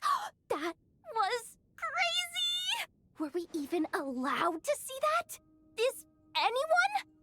Oh, can you still see? How many fingers am I holding up? I see 2 fingers, and a look of sheer terror on your face. Truly astounding, Miss Nefer. Your eyes have glimpsed the very ends of the world, and yet they remain as sharp as ever. Or is the credit for this miracle due to Miss Lauma? It seems that even time itself is no match for your medical skills. Surely you jest, Mr. Flins. I suspect we have Columbina to thank. She must have realized the immense toll that the ritual would take and purposely set aside some of her power in the past to protect Nefer's eyes when this moment arrived.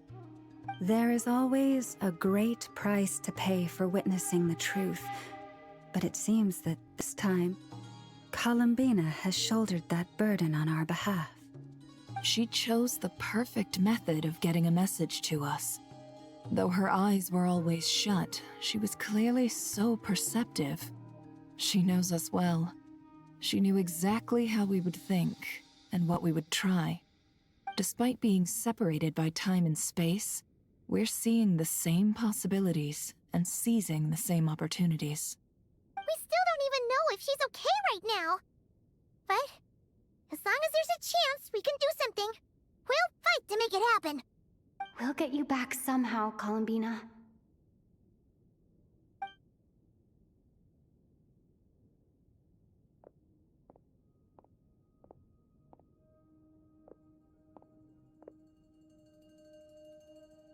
Well, based on the information we now have, let's figure out our next moves. Thanks to these gentlemen, we have a much clearer picture of the situation with Dottore. The civilian population has been moved to safety, so we no longer need to hold back. Miss Androne, how are the calculations going? So far, so good. I'll keep seeing how far I can push the system, though. Can't have Hatman being powered down for nothing. There's still a long road ahead. Where should we begin?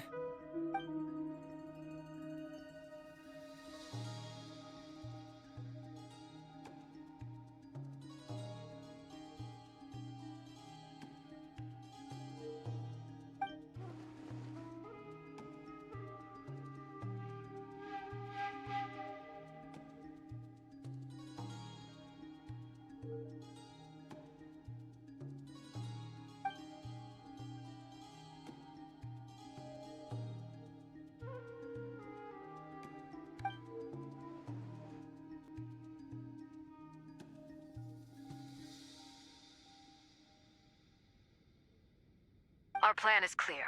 Time is short, so let's get moving. There's just never enough time, is there? Time is the bane of my existence. Ugh. Anyway, I'm gonna get back to work. All right, we'll do our part too. Yeah.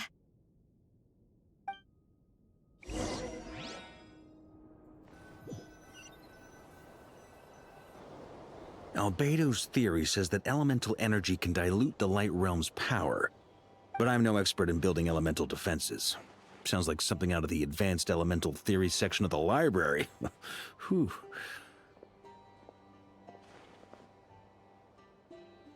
You seem quite troubled. Well, yeah. I mean, who doesn't get a little flustered when they're completely out of their depth?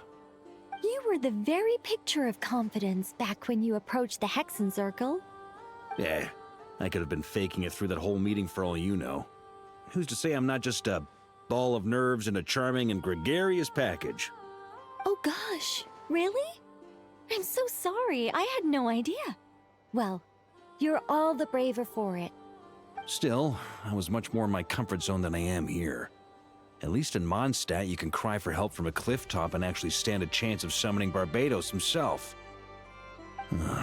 Things have never looked bleaker than they do now. If we don't pull this off, Tevat's doomed, isn't it? Oh, you think so? Actually, yes. Yes, it probably is. It's a shame. Don't put too much pressure on yourself. Tevat has faced annihilation many times in the past, but it also gave us you, didn't it? Hey, don't give me that. It's not like I'm anyone special. I disagree. Every human born in this world is special. We angels have always believed that. In that case, this humble human being has a big favor to ask of you. I thought you might say that. I'm sure Alice, in her great wisdom, sent you here precisely to help us in this difficult time, yes? Well, that has less to do with her wisdom, and more to do with my power. Of course, of course. Well, the thing is, these elemental defenses we're about to build, I don't think it's a question of if they'll fail, but when. Durin's findings from his patrols make it clear that Dottore is constantly expanding his territory. First it was his lab, then the design bureau, and now this. It's not realistic to completely stop him encroaching on the rest of Nagcry. Rather, our goal should be to stall him for as long as possible. If Miss Sandroni's calculations are correct, well, they're the closest thing to certainty we have in this situation, so let's assume they are. Anyway, her calculations suggest that our best hope for victory lies in Miss Columbina's return. It's up to us to slow Dottore's advance and buy time for her to make a return. Are you asking me to help you with building the defenses? No. I'd like you to prepare for what comes next. When he eventually reaches us, we will have to fight him. You were an angel once and a mage now. I'm asking you to lend us your protection. Oh. Can I take it that you're triggering the terms you fought for during our three-way talks? Well, technically those terms were about protecting Mondstadt. But if you're happy to agree to the change in location, then yes, let's do that. You're cashing in on this much sooner than I'd imagined. Well, yeah. The way things are going, I might not get another chance. Very well. The mages have heard the knight's plea, and we will respond. To tell the truth, Alice and I had already discussed how we might help you all, so I didn't come empty-handed. I always like to be prepared.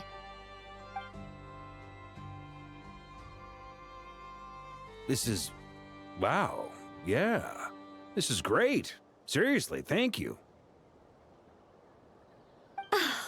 It's been many long years since I had a chance to dazzle humanity with a little divine intervention. To humbly serve as a reliable and responsible guide.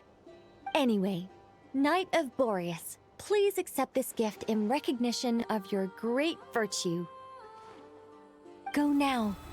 May the angel's blessing deliver you safely to your destination.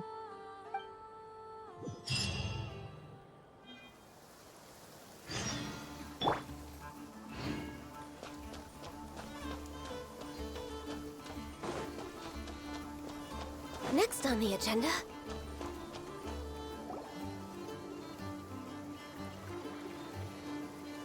Ah, you're here. Sandrone! How are things going? Glad you asked. You two are about to become the first people to lay eyes upon my masterpiece. Or should that be the first person and the first, specter? Hey!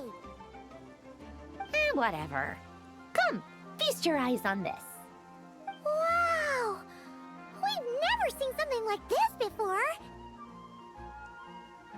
This meter displays the progress of my formula. Currently, it's still making the most important connections. Once it's finished running, I'll deliver it right to your side. And then, we can finally bring Columbina back. What do you mean, deliver it? Can't you just tell us over the Dodo communication device? It'll just be some numbers, right? Ugh, you're such a greenhorn. This isn't the kind of formula you solve in math class. It's a highly complex algorithm capable of constructing a framework of rules. Ugh, whatever. We'll be here all day if I start trying to explain it. All you need to know is the formula must be completed before we can bring Columbina back. I'll share the data with you. Nicole's agreed to let me use her information channel, so we just need to use the Dodo communication device like so. And... there. Now you can check in on my progress. Wow! Look at that! You're amazing, Sandrone! About time you recognized my genius. Took you long enough. Anyway, that's all for me. You should check on the others if you have time. Make sure we don't have any weak links in the chain. That might sound harsh to you, but close supervision is a common practice in a Fatui. Not looking to catch anyone out. I just care about everything going smoothly. That's all. I'm kinda stuck here while the formula's running, so I need you to be my second pair of eyes in the meantime.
Thankfully, Miss Nicole has come to our aid.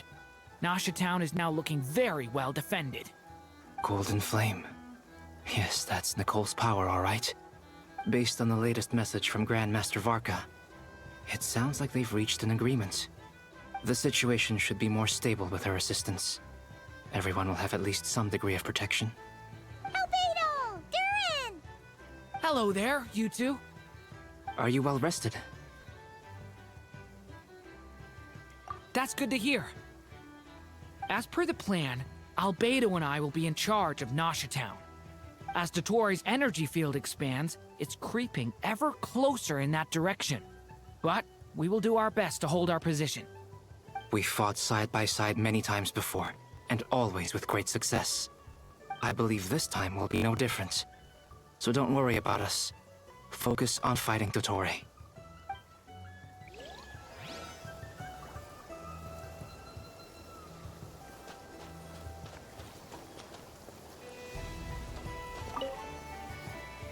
Traveler, Paimon, a pleasure to see you both. Flans! How's fairly well, if I do say so myself. Personally, I am ready to confront Dottore head-on. Ooh, you sound much more serious than usual. To be honest, I am not usually fond of exercising my full strength. For one thing, it's hardly conducive to maintaining a low profile. Besides, I believe one should have the right to choose when to show their hand. I am conserving my strength until the moment of battle is upon us. Anything to boost our chances of victory. Seeing you get into the zone like this really puts Paimon at ease. Huh, Traveler? I consider it an honor to have your trust. Rest well. I look forward to seeing you both in your element during the battle.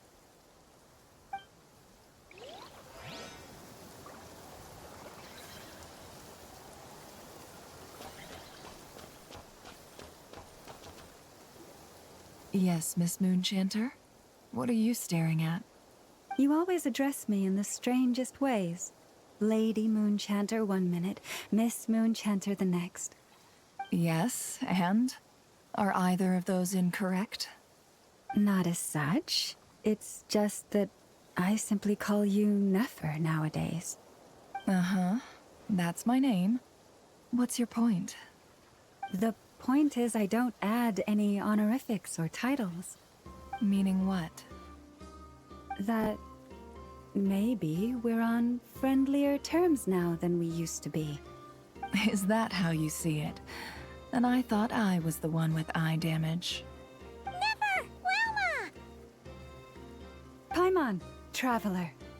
Just swinging by to check in on you. How are things going? Did you manage to get some rest? Don't worry about me. I won't slow us down. And I give my all to ensure our victory. Ah, yes. Allow me to give you two a quick checkup. All done. You're both in good shape. You're welcome. You'll have your work cut out for you in this battle against Dottore, so make sure to get some rest in first. Paimon will keep an eye on her. Don't you worry. I'm glad to hear it. Take good care of yourself, too, Paimon. Sure thing!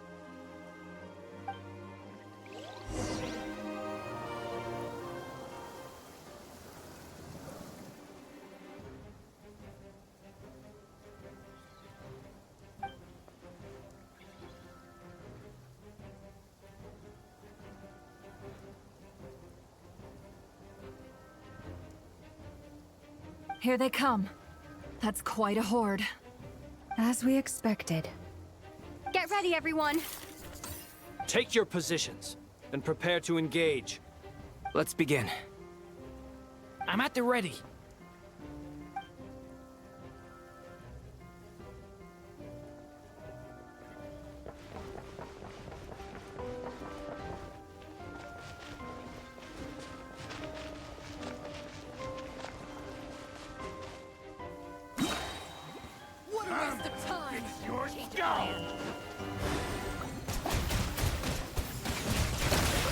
Time for the big one! Observe.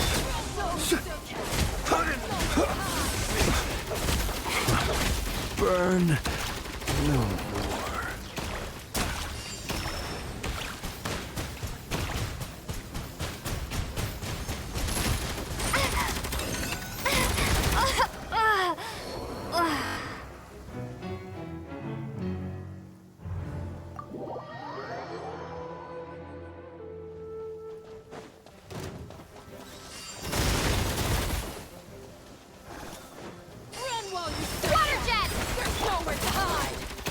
Close your eyes. Observe.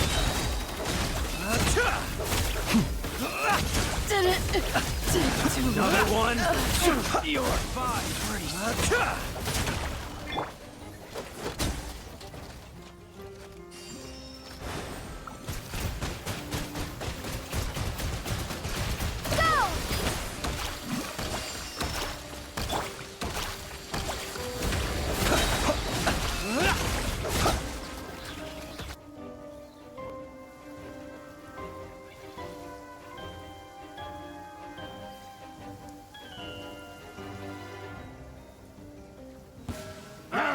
It's your skull! No more lies. Jammed. These creatures cannot stand against us. Oh, fighting time. Just don't let your guard down. That goes without saying. I'm hardly the risk taker in this group. Excuse me? I the Frostmoon of old. You poor Can't hide the truth.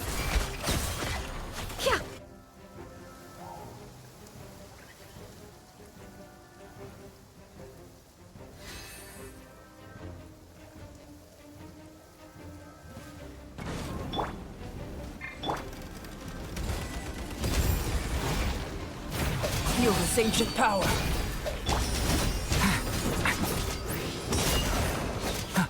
Turning point in space! That was easier than I thought. Naturally. What do you mean? Is it because as create...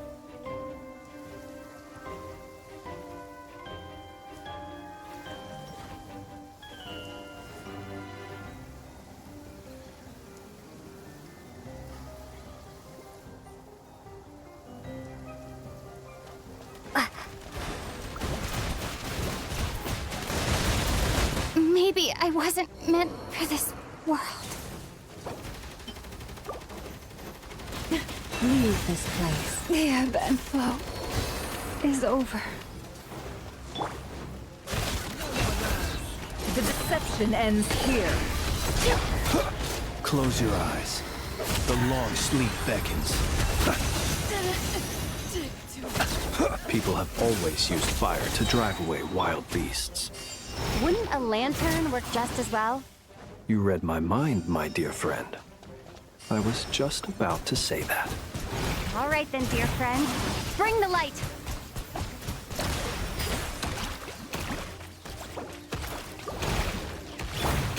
Can't hide the truth.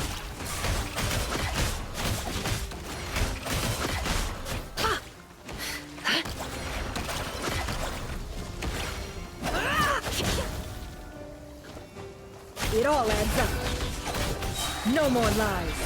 Seek within. Be silent. Observe. To dust. Close your eyes.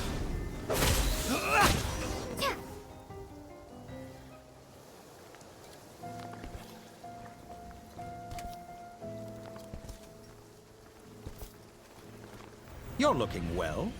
I trust you've had a good couple of days. Dottore. It's actually a good thing, in my view.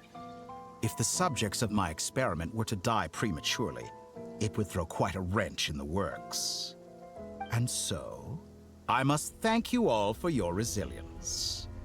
We are no longer on the same level, but you are nonetheless worthy of my respect. A creator god should be merciful and gracious after all. And in any case, it is only right that before I end your lives, the world is informed of the arrival of their new god.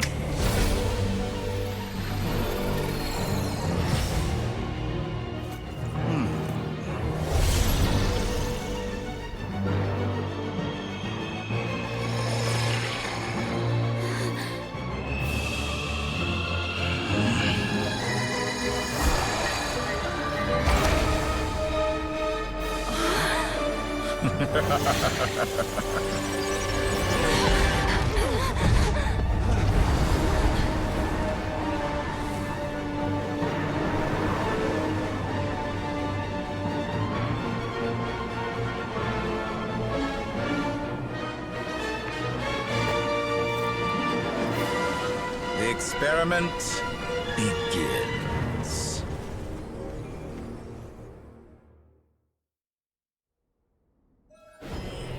With the marrow of the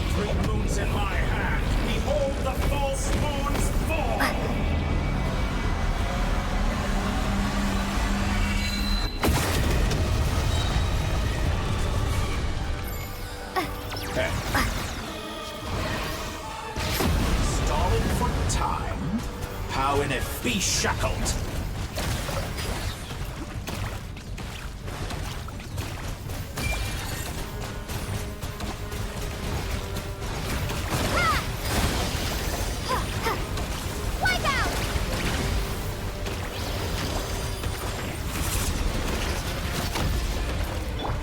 Forest, protect us for the everlasting forest. Yeah. Observe. Beware the creatures of the night. Close your eyes. Like it. Some results of valor. Enter.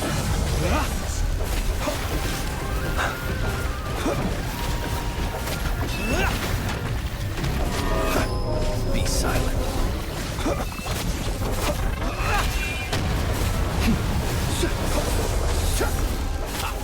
First, like an ant in my palm. Oh. I've been moved inside another space. And it's sealed off. Looking at the structure of it, it seems like Dottore intends to trap us here. There's no exit. Our endurance is about to be put to the test.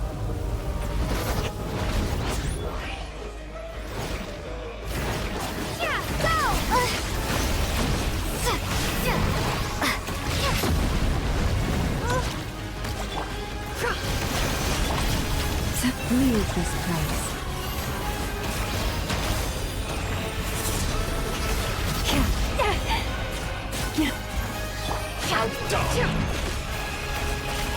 Can't hide the truth. Be shackled. Found.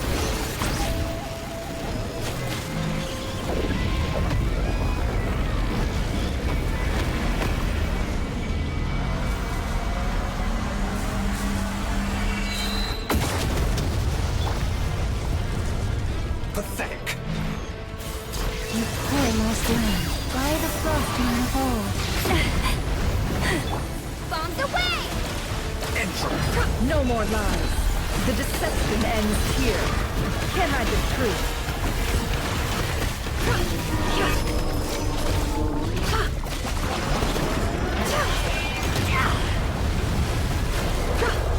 Tell me, where will you try scurrying off to next? Looks like Dottore has opted for a divide and conquer strategy. But we will not allow him to triumph. Now, I shall pray for our victory.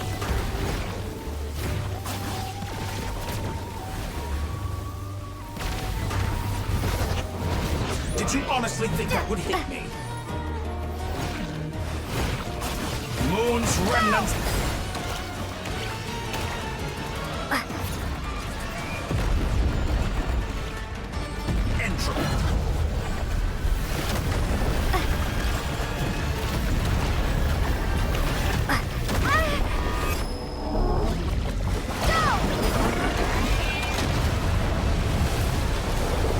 Be shackled.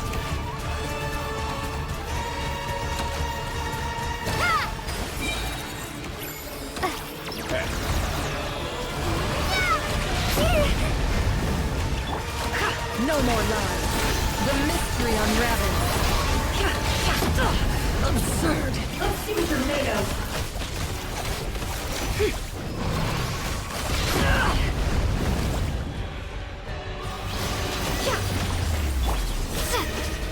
Water jet!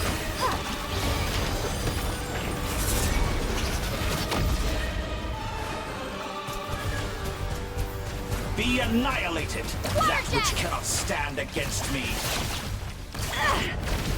What's this supposed to be? A knockoff version of the space Columbina got trapped in? There really is no way out. We'll see about that, Dottore.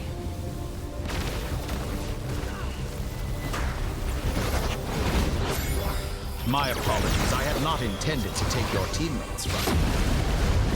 But you have a choice. Did you honestly think that would hit me? Obey, and I can release them. An excellent deal at that. Won't you consider it?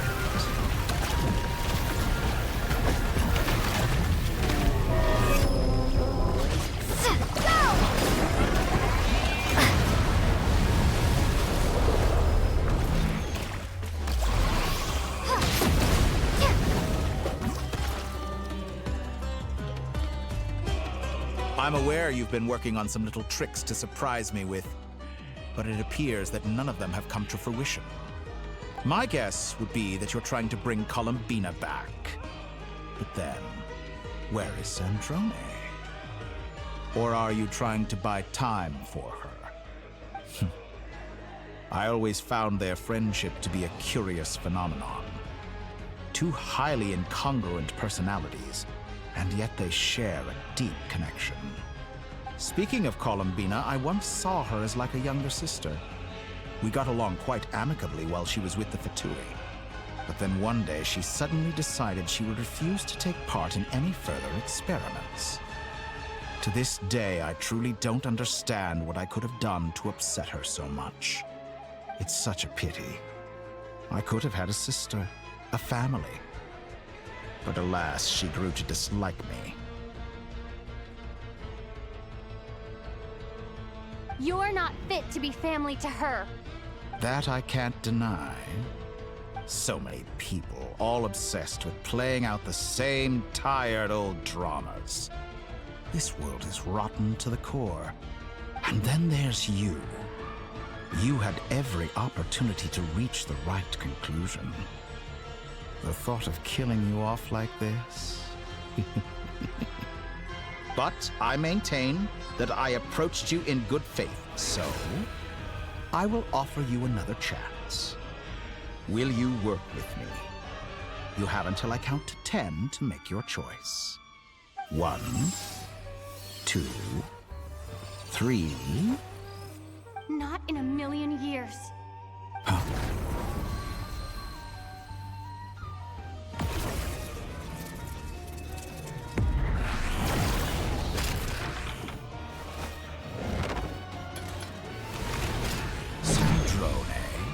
What a pleasant surprise.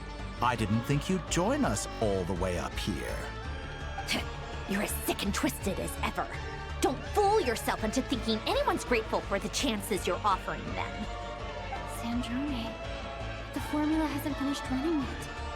Funnily enough, I was just discussing a collaboration opportunity with the Traveler, and then I see you, who I must say is a good example of an opportunity gone to waste. Gone to waste? I said that everyone would get one chance, and you've used yours to march right back into the lion's den. So yes, it's an utterly wasted opportunity. And what makes you think I believe a word that comes out of your mouth? I was planning on disposing of your little formula after wrapping up more urgent business here.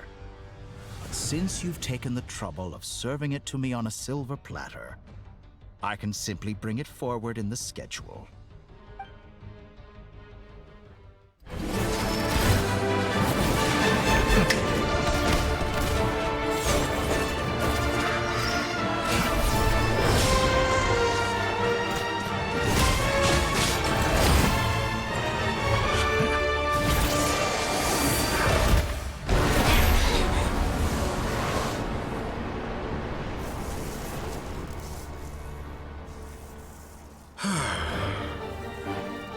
Is this your life's work? This piece of trash?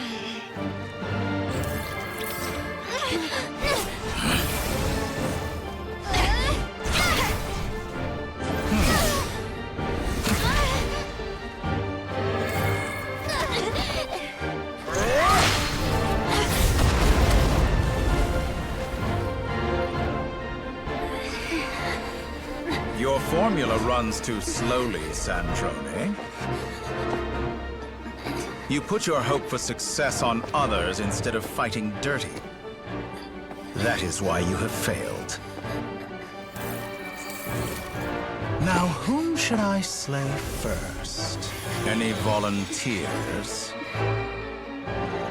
No one? How nice of you to leave the decision to me.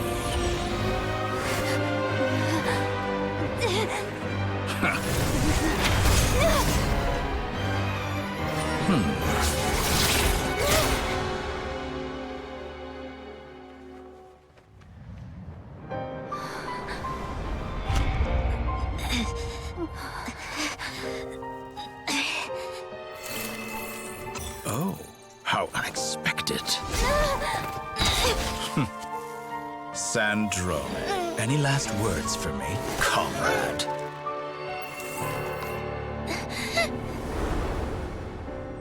Is there anything you wish for? Not really. But I've always known what I don't want. Go to hell, Dottore.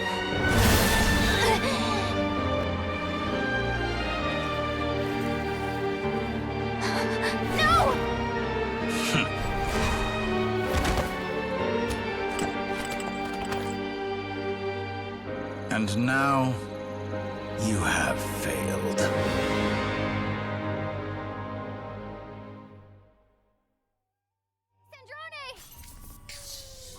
Now you see how fragile mechanical contraptions are. Just a gentle tap, and they fall to pieces. However keen of an inventor Sandrone may have been, her death spells the end of the formula that was running inside her body. Of course, I have to commend her for making it this far. As her colleague, I have to admire her stubborn tenacity. Now, it is time for you to take your place by my side. My count was interrupted, but the second chance I extended to you still stands. Once again, you are welcome to join me. By now, I'm sure you have gained a greater appreciation for the power and authority I wield. What is stopping you from embracing a new world of endless possibilities? Not in the mood to talk? As you wish. You seem less talkative than usual today. I'll change the topic to something more apropos. Sandrone was always like this, never trusting anyone.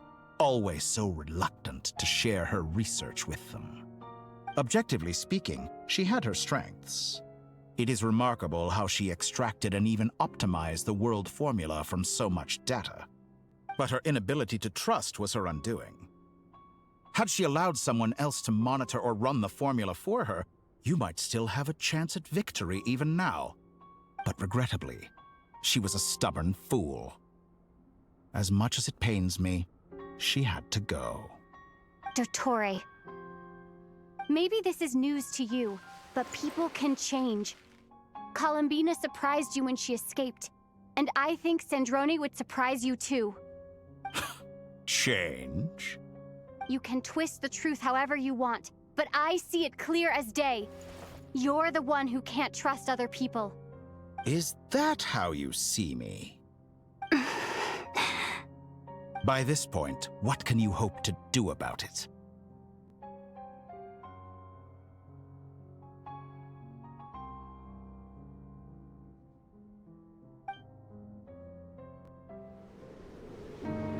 It is pointless to fight on. You've already lost. Wrong. You can't win this, Dottore.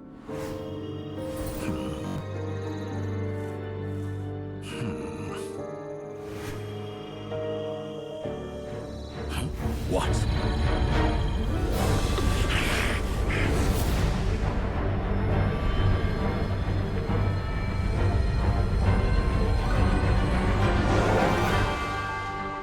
My formula can get us 90% of the way. It will connect you to Columbina. Then, I will bring the formula's output to the Traveler's side. For the last 10%, do whatever it takes. Just bring the moon down.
turn my body into moonlight and pour it over Nodcry.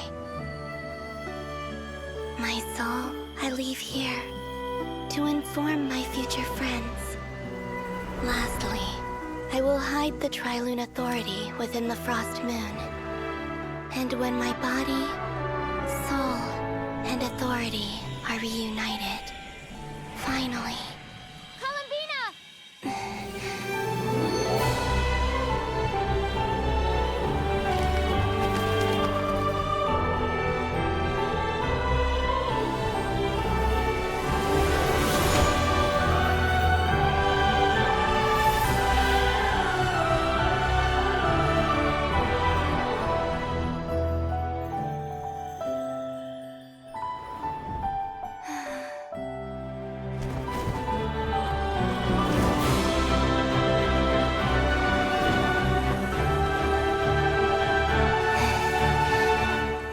It's been too long. I'm back.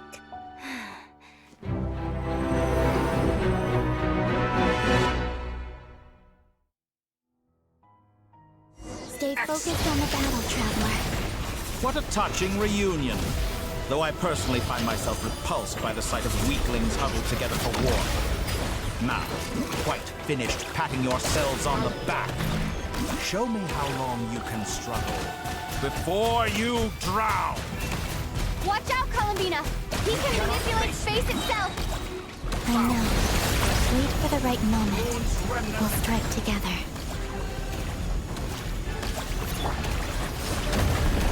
Surge. I'm fine. Did you honestly think that would hit me? Entropy.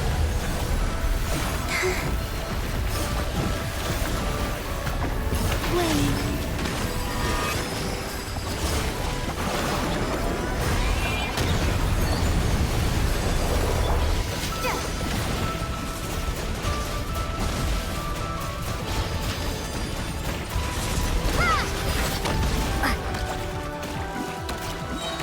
Enough! Wipe out! First, like an ant in my palm.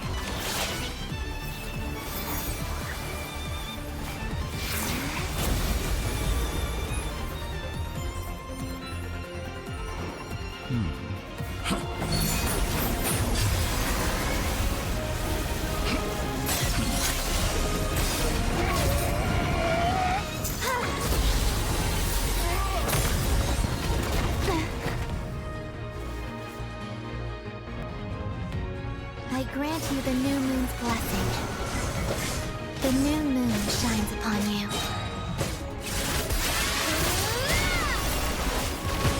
I am growing weary of your stubborn resistance.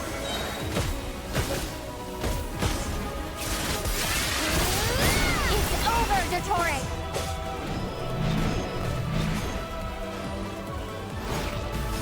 No longer must the world cower in the cold night. Time to pay for your heinous crime! Let the moonlight dispel the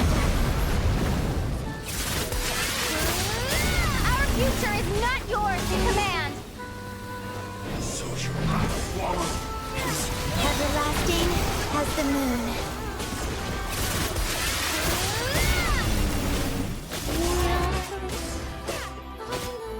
Only I could have shaped them.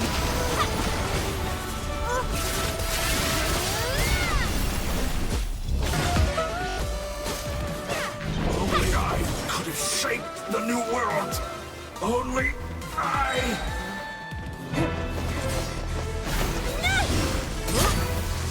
Willfully blind. How can you be so satisfied with your fate?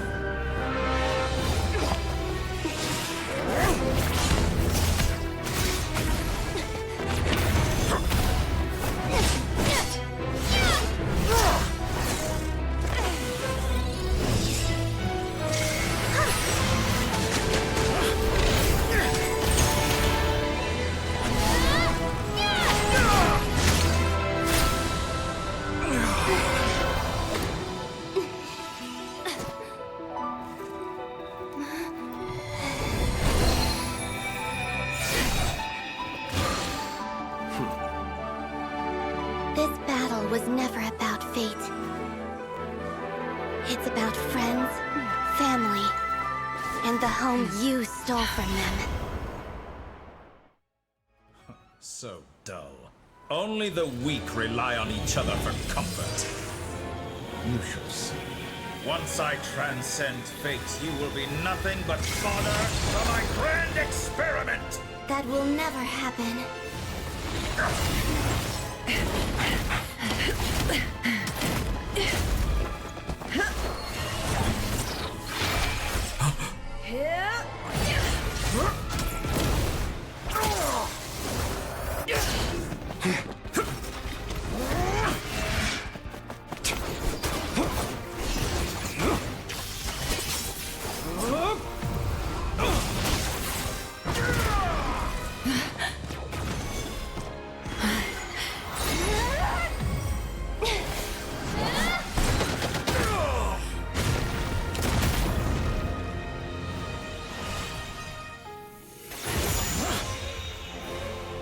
Today, the moon lights up this world once more!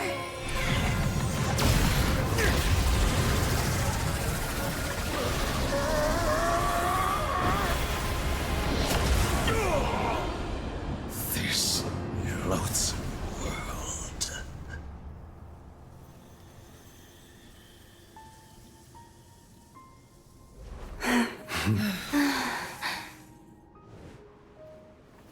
No, this world is our home.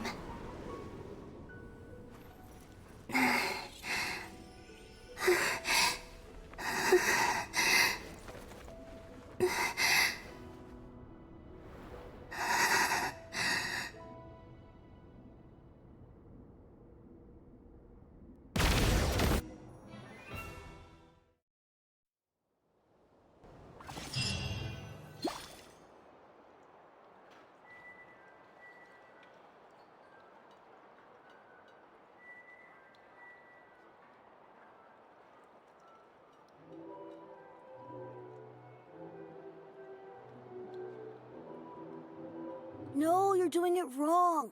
The moon looks like this now. What are you drawing, children? The new moon, Mom. It looks different than before, doesn't it? Also... Can I go buy a sugar sculpture today? Please? Just one? All right. I suppose today is a special day after all. Almost like a festival. Extra, extra! Get the latest Nasha Express here! Post-disaster report! Nasha Town reborn beneath a new moon! The voyage begins today! The future looks bright thanks to the League. Want a copy? I knew things would be different. But I didn't think that would include the moon. They say a new moon goddess has been born. A new moon goddess? Who's saying that? The Frost Moon Scions? I guess so. I'm not too clued up on the details.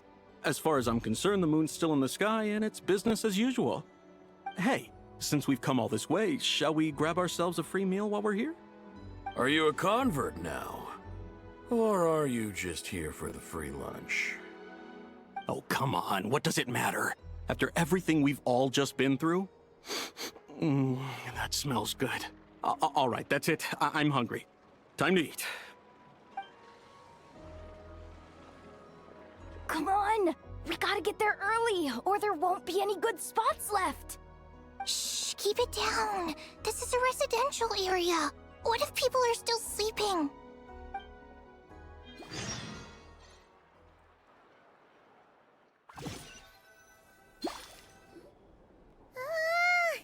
Why is it so noisy outside? It's okay. Paimon was pretty much awake anyway. It's been so long since we last had a chance to relax, huh? Feels like time is moving slower than usual. What about you? Did you rest well?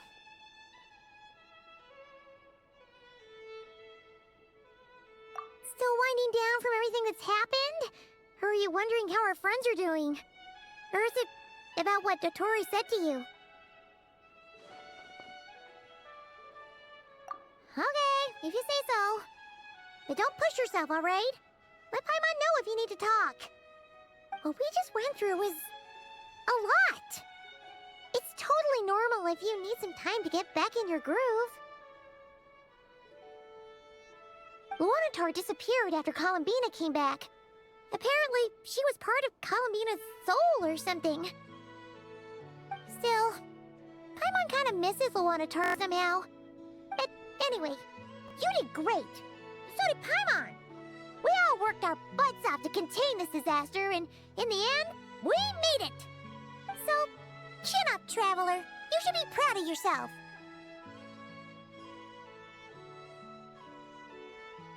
Hey, don't poke fun.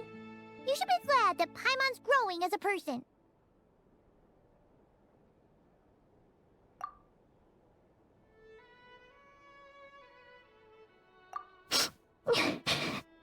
Paimon didn't think you'd mention it.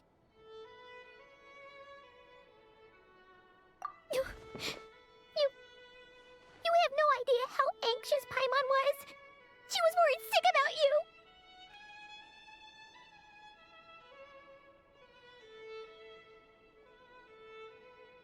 Well, if you really want to show Paimon you're sorry, you're gonna need to make it up to her. You better be ready to splash out on a lavish meal.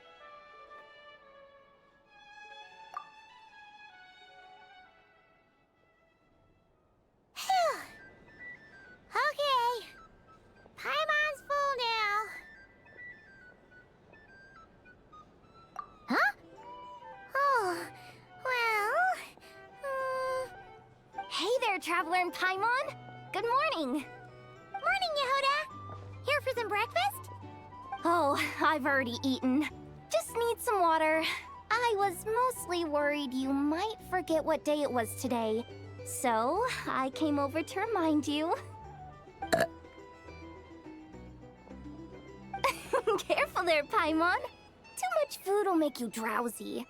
Don't let anyone catch you hiding at the back and nodding off during the League meeting. You should probably be saying that to Aino. She's the baby of the group, if anyone. True. You know, I'm surprised that all these competing groups are actually coming together to try to solve things together. Definitely a first for Nodcry. Well, nothing like a region-wide calamity to bring people together. After that, surely even the most self-interested people have to realize that going it alone isn't worth the risk, right? Try telling Boss Neff that. She's not exactly convinced that people are gonna get with the program. Really? But if she's so pessimistic about it, why'd she agree to be the Curatorium's representative in the League? Probably 'cause even though Unity sounds like a pretty far-fetched idea, the benefits it would bring make it worth a shot. I think things will work out, though. I swear, Nodcry feels like one big family now with everything that's happened. More than it used to, anyway. Paimon's with you on that one. And it seems like plenty of other people agree, too. Just listen to the bustling streets. All right. Everyone's been rebuilding these last 2 weeks, and the evacuees have been coming back in droves. Life's slowly returning back to normal. Which means my workload's probably gonna shoot back up. Were you about to head out? There's still some time before the ceremony begins, you know. Yeah, we were gonna take a stroll around the square and say hi to some friends first. Sounds good. See you later then.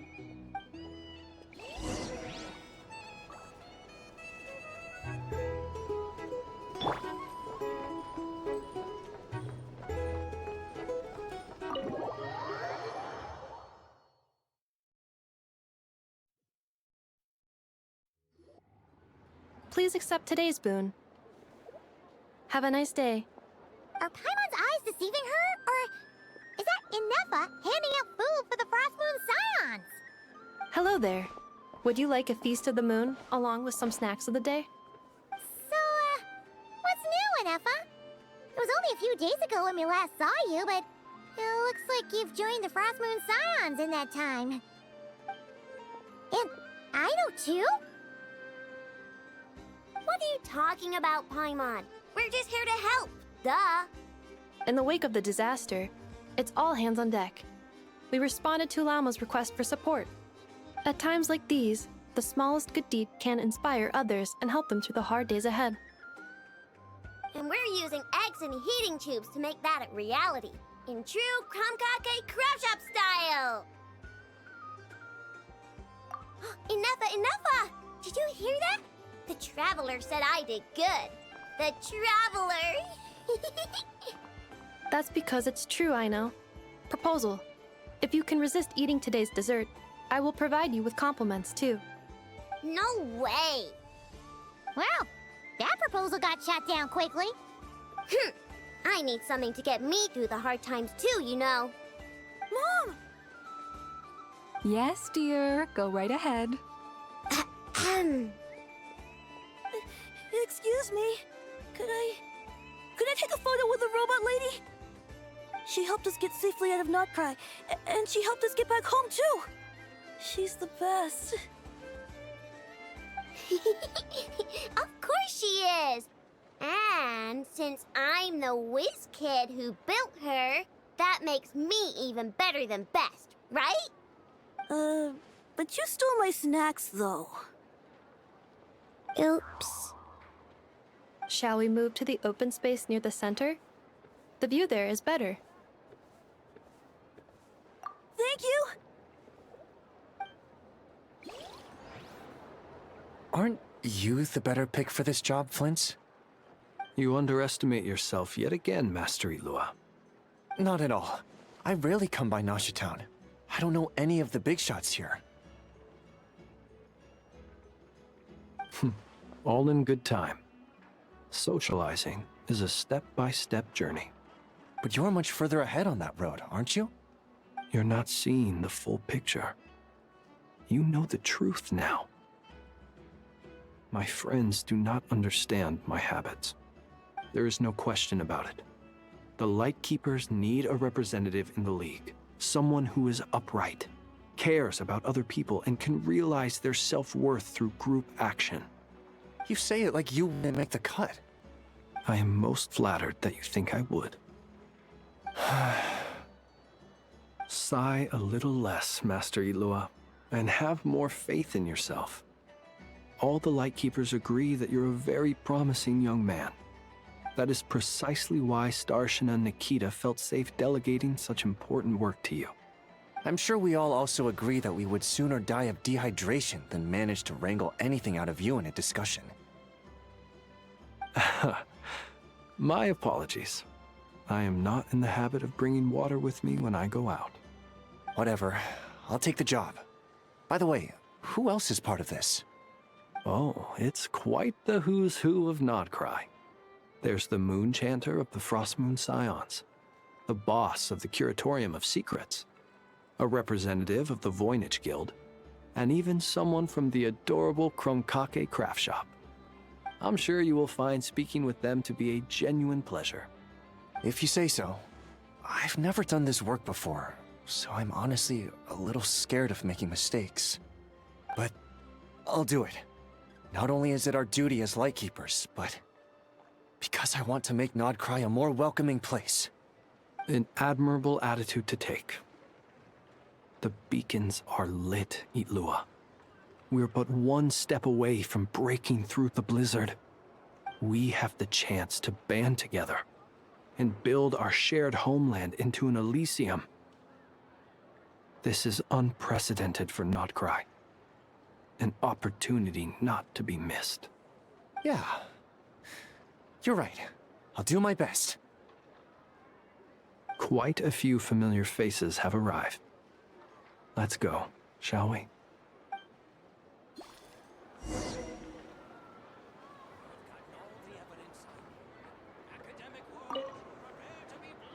You look so cool when you fly, Miss Robot, and when you use your spear, too! And even though you took my snacks, it's pretty cool that you can build stuff like this. You've got so many inventions. It's amazing! Also, Micah, we need to go now. 1 second! Please take this Feast of the Moon, as well as some snacks.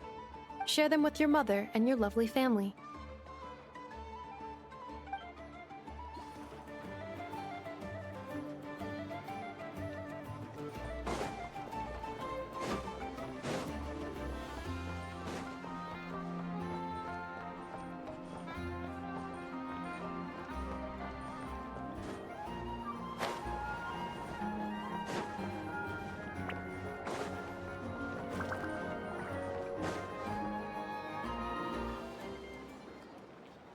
Wow! Everyone's here! You seem well rested. I know no one's asked, but I'm sure you all want to know, so let me just say, we're doing great. Thanks. Well, great, but not perfect. Starting to lose my mind from boredom. Can't drink a drop of alcohol while I'm waiting for my wounds to heal. I'm sure you had a sneaky swig or two. Wait, how'd you find out? I'm sure you must be missing Mondstadt after all these years away, Grandmaster. Yeah, you could say that again. Every time I get news from Mondstadt, it makes me want to go back and see the place for myself. Honestly, once things are wrapped up here, I think it'll be time to head back home. Hey, looks like someone's taking the stage. Can everyone see okay? Anyone need a boost? I'll just listen from the back. It's fine.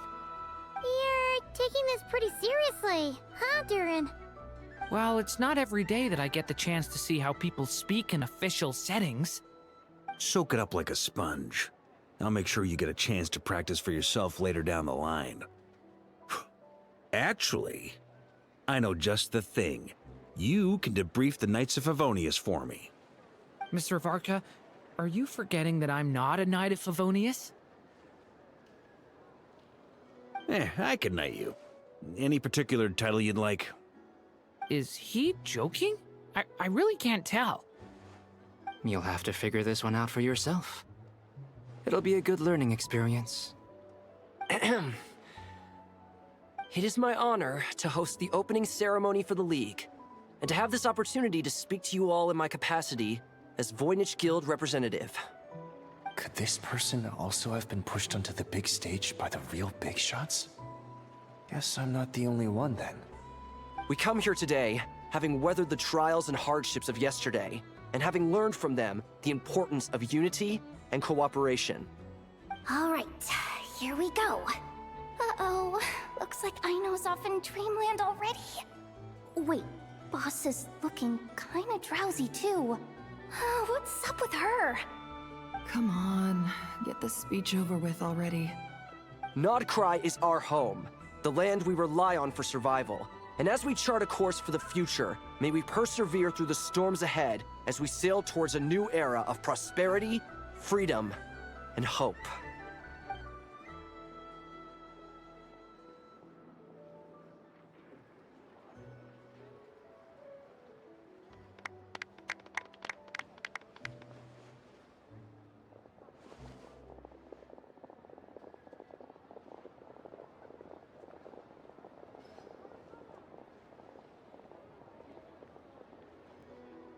Looks like we'll have more opportunities to travel in the future.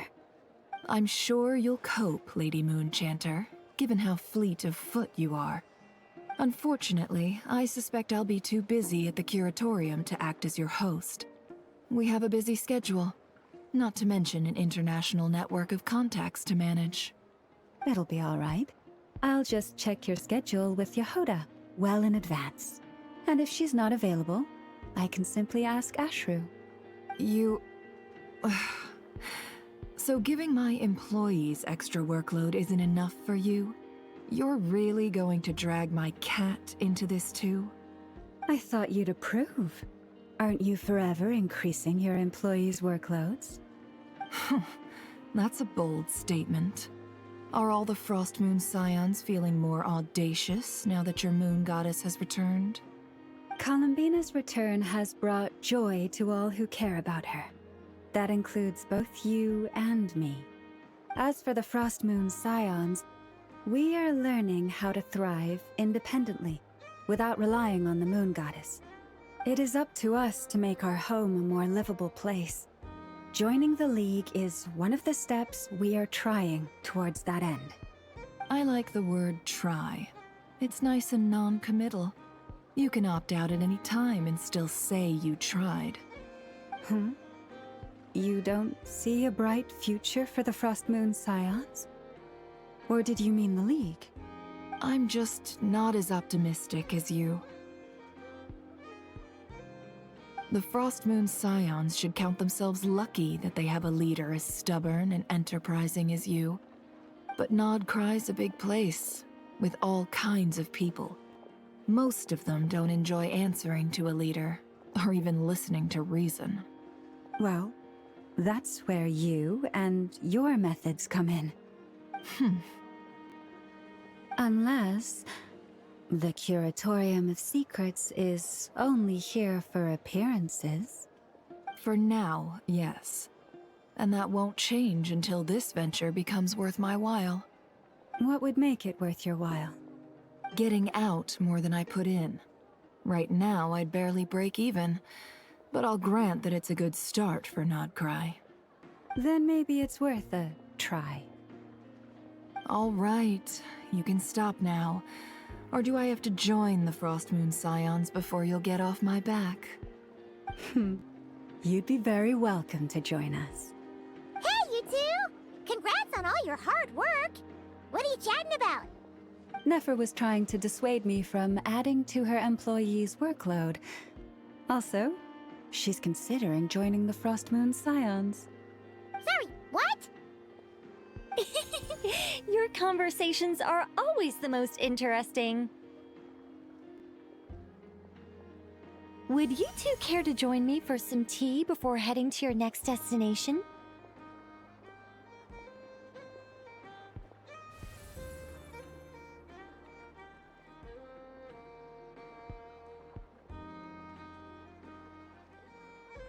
Nicole? Wait, where are you? Aren't you gonna show up today? Sadly not. I'm otherwise occupied right now. I'm sorry, Paimon. I can hear how disappointed you are. If it's any consolation, let me say that how things appear on the surface is a far cry from what they are at their core. Perhaps you'll feel better if you focus on the fact you have a special line of communication with the great mage herself. Okay? Has something happened? No, or not yet, anyway. Well, that's not ominous at all. Not for the time being. Just think of this as a general check-in to make sure this communication system is still running smoothly. Besides, it's good to chat once in a while if we want to maintain our friendship. You could've just said so. Haven't got all worked up for nothing. Still, the best friendships are built through face-to-face interaction, you know. It's never gonna stop being weird having tea with you when you're not there and just talking to thin air. All right, fair point. I'll bear that in mind for next time.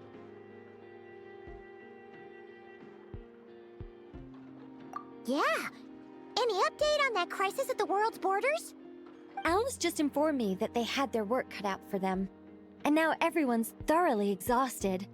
But they did finally get things back under control. Still, we can't let our guard down yet. The disruption caused by this disaster has made Teyvat easier to detect from the outside universe. She plans to wait for things to stabilize, then reschedule her Mondstadt vacation plans. As for me, I agree with Hat Guy's perspective. This is a time when many new variables are emerging, and the situation is changing constantly. Plus, most of this change is for the worse. We have to remain vigilant and ensure that the embers of chaos are not rekindled. I did notice that the energy in Nodcry changed somewhat after the War of Funerary Flame, but since it was still aligned with the Light Realm, I never gave it a second thought. it looks like I'll have to examine the connections between phenomena I observe more closely in the future. Just doing my duty. It's more or less second nature by now. Of course. To give you the full picture, I'd have to start with the substance from which angels were formed. Never mind. Paimon's right. Showing off my knowledge would be much more satisfying in person. By the way, you did receive the gifts from the Hexen Circle, yes? I'm not trying to claim credit or anything, but my pride demands that I at least mention it. They're quite similar to the protective talisman that Alice gave Dory, but with some very special enhancements. Oh! So that's what kept our friends safe when Dotori trapped them. Indeed. We went to great lengths to make sure they were invisible to his eyes. I'm so happy they came in handy. Still, not fishing for gratitude, by the way. I just want you to be aware that sometimes your friends may be protecting you in ways you cannot perceive. Anyway, I'll contact you if anything else crops up. If not, you know what they say, no news is good news. Oh, my angelic instincts are tingling. They say you should head to the docks next. Your friends are about to board their ship home. Healthy body, healthy mind.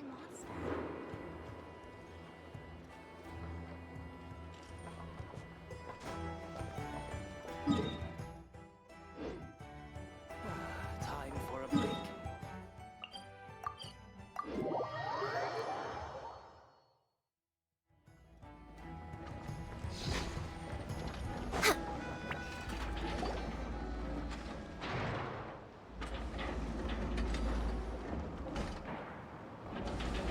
You're here. You're here too, Hat Guy! Are you heading back together? No. I'm bound for Sumeru, and she for Fontaine. We just happened to cross paths at the harbor. Everything seems fine. Sandrone may have an abominable temper, but she's always been very responsible with important calculations, and things entrusted to her by valued friends. You always speak as if you know us inside out, Mr. Hat Guy. Maybe I'm just a good judge of character. I certainly hope that's all there is to it. Regardless, you have been a significant help in this matter. For that, you have my gratitude.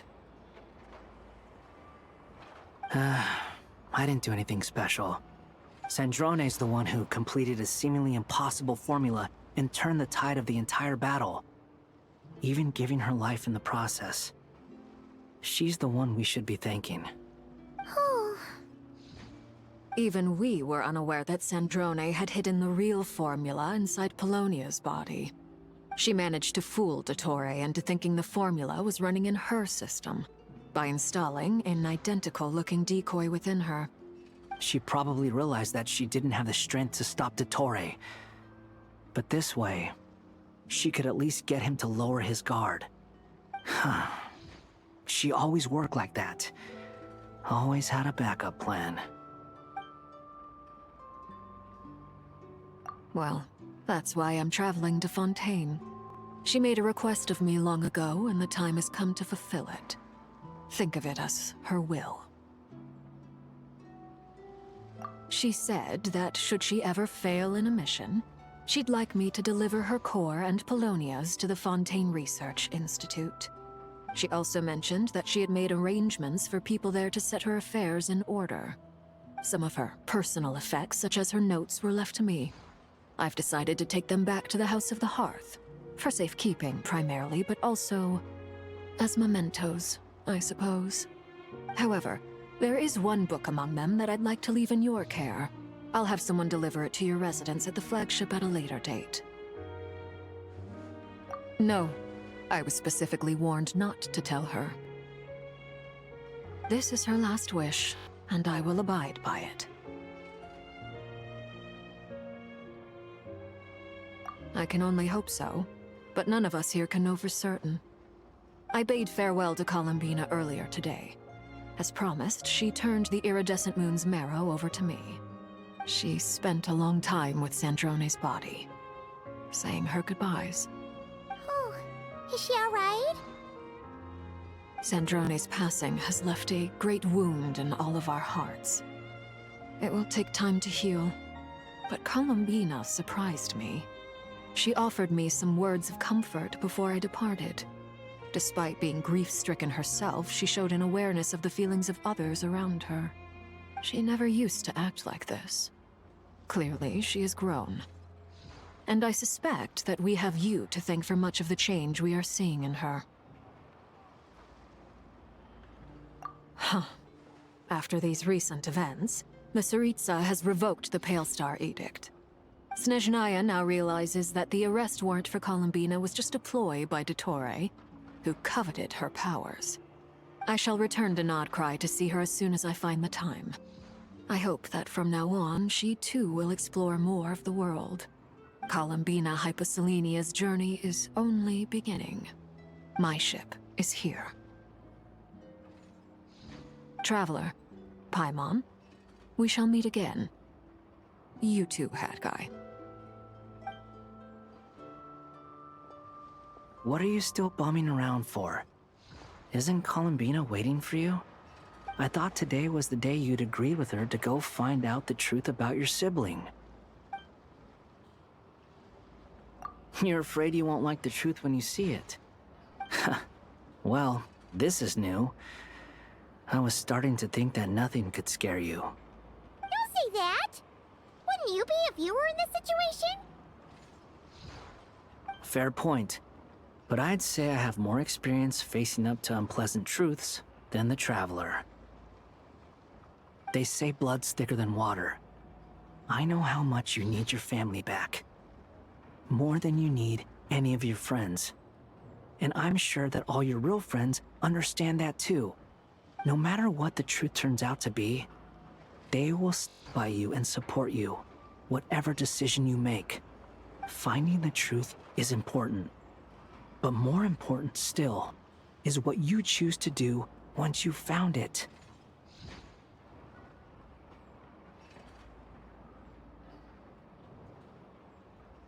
At least, that's the life lesson I've learned from my experience, grappling with the truth.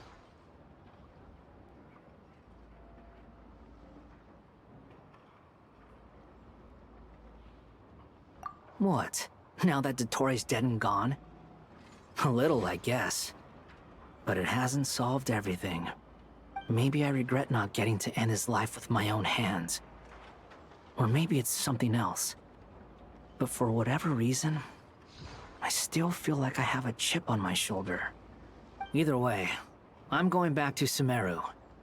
Lesser Lord Kusanali is gonna need help dealing with all the chaos Dottore left in his wake.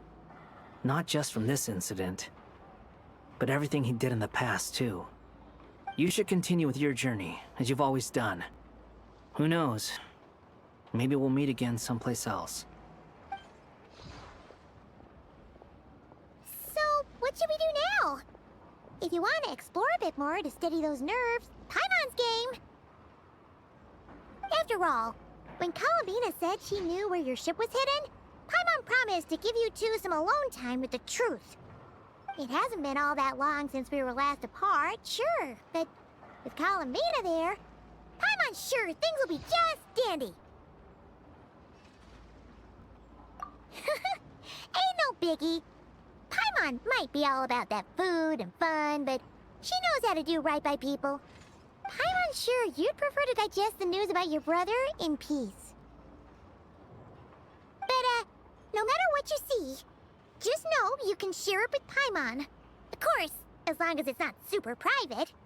If you can't make sense of something, let's give it some thought together. And even if we both can't figure it out, Paimon can at least treat you to a nice meal. Glad to hear it. Feel better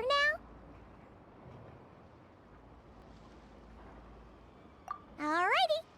Next up, time to meet with Columbina.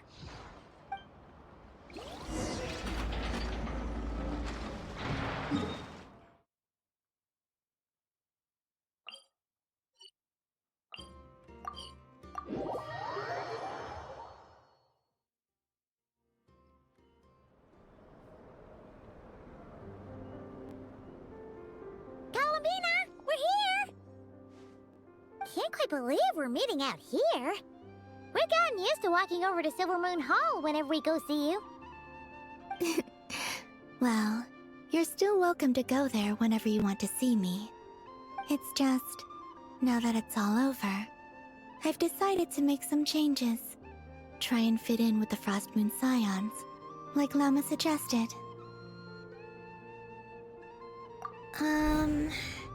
The older generation are still timid around me. They don't dare get too close, and they bow their heads when I walk by. But things are much better with the children. I see more curiosity in their eyes. Hopefully, by the time the next Moon Prayer Night comes around, I can enjoy the festival with them as myself, without having to pretend that I'm only dressed up as the Moon Goddess. You'll do fine, Columbina. Paimon's sure they'll realize you're super nice once they get to know you better. You really think so? When we first met, you thought I was a little up in the clouds. Oh, we were just starting out then, come on! So Lama told you, huh? I'm only teasing. I know that I have you to thank for pulling me back down to solid ground. It feels good to finally stand firm on the earth where I was born. Oh, that's great!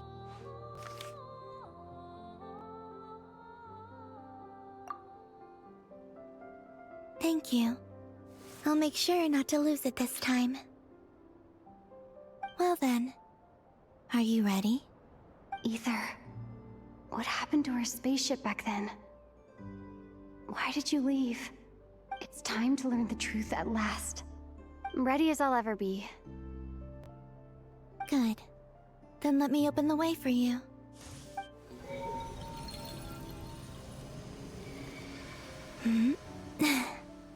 Where does this lead? To our shared destination. Huh? Do you remember me telling you about my missing prologue back when we just met? I said that my story began on the moon. But while I was inside the moon's reflection, I realized that my prologue was really hidden in the future. I just had yet to discover it at that point. The story of the time before I was born was in fact the story of my distant future. It's truly fascinating. But when I obtained the Trilunar Authority and returned to our present reality, I sensed something I hadn't expected. Your prologue. So you mean... Yes, your spaceship. All this time, it has been hidden on the Frost Moon, which lay beyond the sky.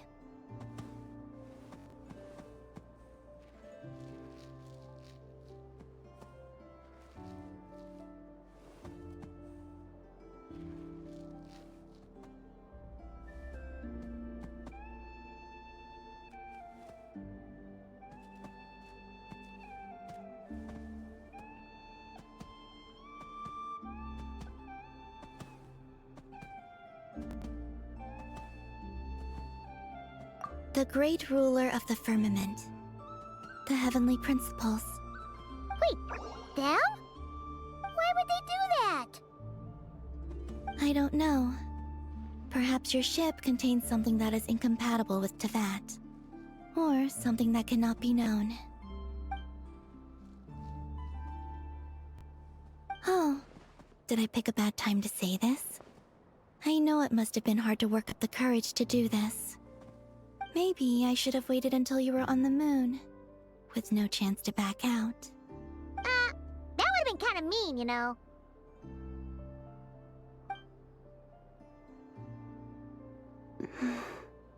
Take me there. Oh? Whatever is hiding in that ship, it belongs to me and Ether. Those memories belong to us. No one else has the right to decide whether I should or shouldn't know about it. Not even the heavenly principles. Very well. Then let's go.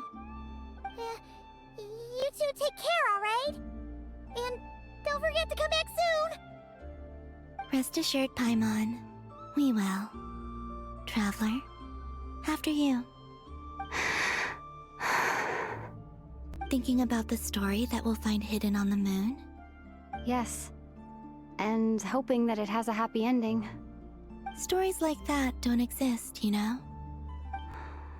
You don't believe in happy endings? I don't believe in endings.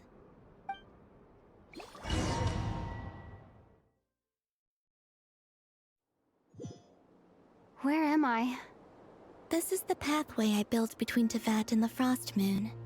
The moon is very far away from us, so it could be a long journey.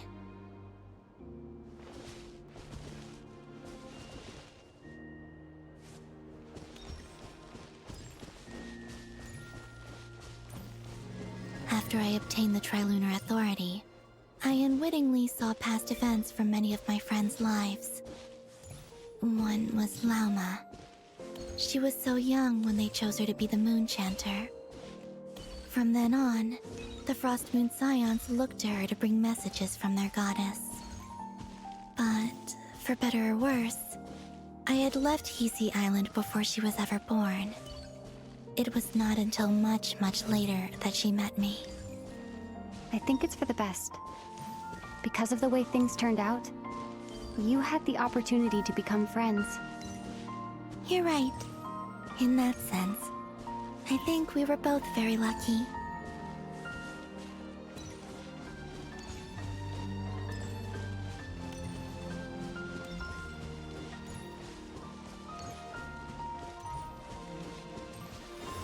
Oh, and about that mage, Nicole. I only recently learned that she has lived in Teyvat since the time of the Three Moon Sisters. The Moon Goddesses always had a good relationship with the angels. I suppose our friendship continues that tradition.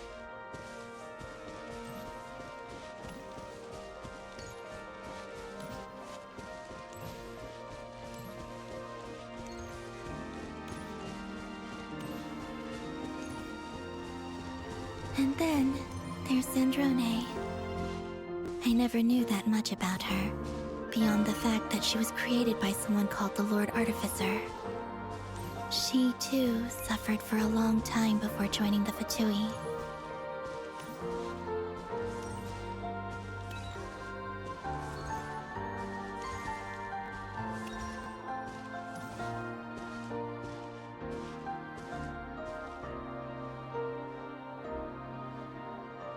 How I wish I could talk to her again. Even if only to hear her say nasty things to me.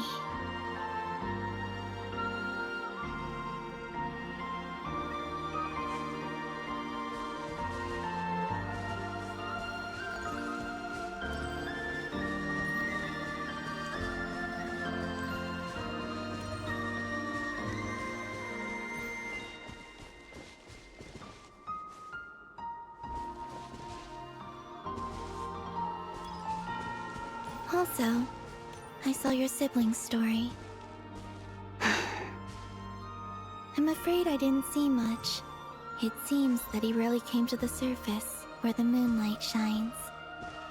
But I did notice that back when you first set out on your journey, he would often appear nearby, gazing at you from afar with a guilty look in his eyes. Ether... Let us speak no more of the past. I probably shouldn't reveal so much about my friends. It's not my place. Let the moonlight carry us forth. We are very close now.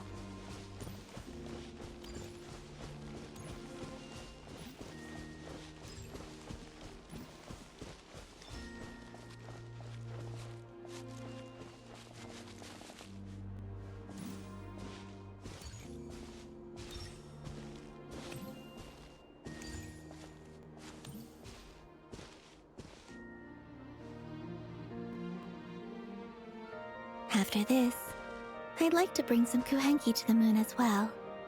If they're willing, of course. What about your other friends? Will you bring them to visit too? Certainly. But I'll need to tidy the place up first. This home hasn't received any guests in a long, long time.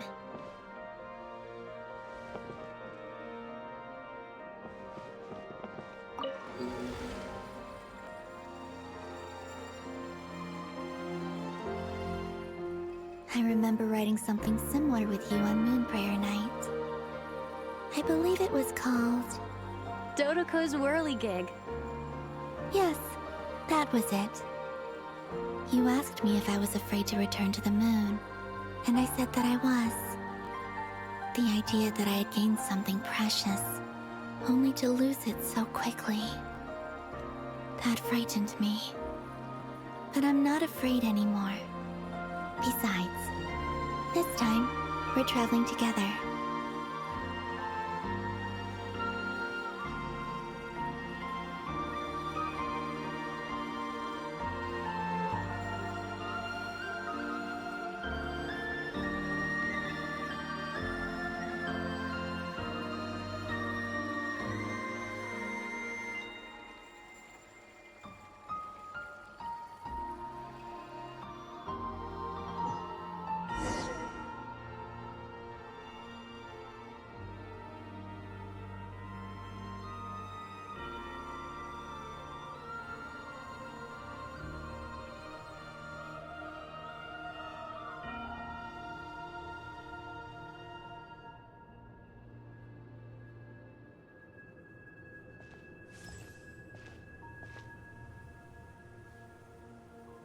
We're here.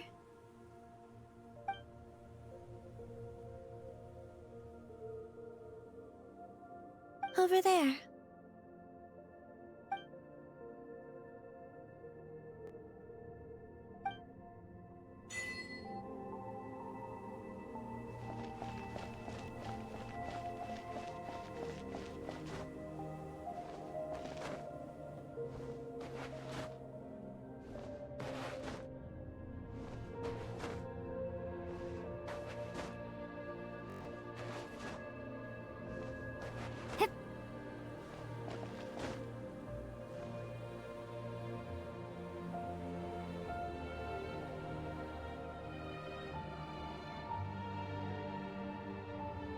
Our spaceship. It's huge. I suppose that the moon is the only place one could hide it. It'll be all right. Huh? The way you feel in this moment, I went through it too, on Moon Prayer Night. The door was right in front of me, but I struggled to find the courage to step through. Solitude for me once meant living a life in which even I was absent. Before I met you, that was the only life I knew. But that night, solitude meant throwing away the life I had gained after meeting all of you. Columbina. Go. Retrieve the part of your life that was once lost. Trust me, you will lose nothing by doing so. Look, Tevat is right there. All of our friends are down there, waiting for us. You're right. Thanks, Columbina.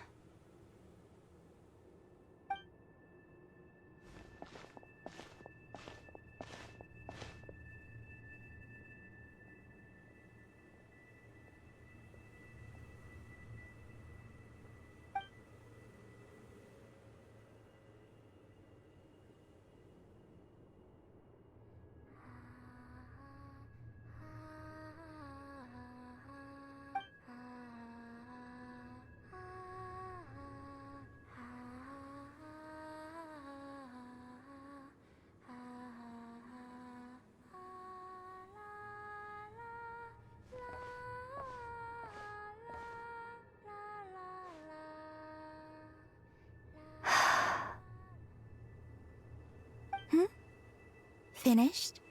Yeah. Why did you take your eye mask off? Well, since my return, I've decided to take more opportunities to see the world with my own eyes. Besides, I've always wondered how Tevat looks from the moon. And what do you think? It's beautiful. I could spend a whole day here just gazing at it. What about you? What do you think of the truth you found? I haven't looked at another person's expression in a long time, but I think yours is saying it was neither good nor bad. Keep this up, and it won't be long before you give Nefer a run for her money. Oh, I don't think that's going to happen. I'm much more used to sensing what's going on around me with Kuvaki. I think I'll save my eyes for seeing special moments I really want to remember. I read the spaceship's flight logs. I always assumed that this was my first time in Teyvat. I thought that Ether and I must have been hibernating in space for centuries on end, but the logs show that our spaceship flew over the skies of Teyvat once before. A long, long time ago. Flew over? So you didn't land? No. The ship barely came to a stop before flying on again. After that, it continued traveling through space for a long time. Some of the data is corrupted, but I suspect that it kept flying for thousands of years. It was only after that that the ship made a forced landing in Nodcry. When Ether found me, he came from outside the ship. Could this mean that he left the ship long before I did? Maybe even during our first pass over Teyvat? Are you alright? Yes. I can feel that the truth is coming together, one small piece at a time. I remember Ether telling me that when he first arrived in Conria, he could not recall the past. So this might be something that even he doesn't know. Here, I made some space for you. Your mind must be racing, and this seems like the perfect place to relax and clear your head. Oh, wait, there's one more thing. What is it? Wait here a moment.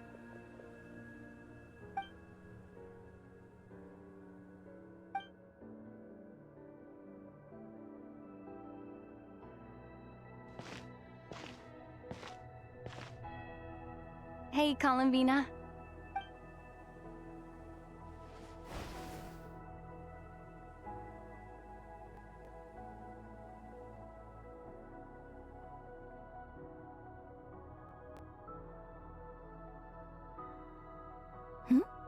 Is that a new outfit?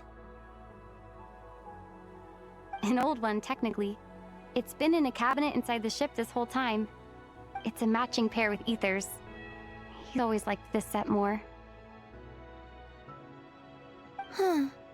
I don't think there's a huge difference. Really? Yes. It's still the same you. You're the same person, no matter what clothes you wear. Only Columbina would make an observation like that. Traveler, do you consider Teyvat your home? Home is wherever Ether is. But then, after all the time I've spent here and everything I've been through, yes, I'd say it's my home. Would you change your answer if Teyvat changed appearance? I mean, if the truth about Teyvat turned out to be different than what you thought. I don't know. But I don't think so. The truth is not what matters most to me about Teyvat.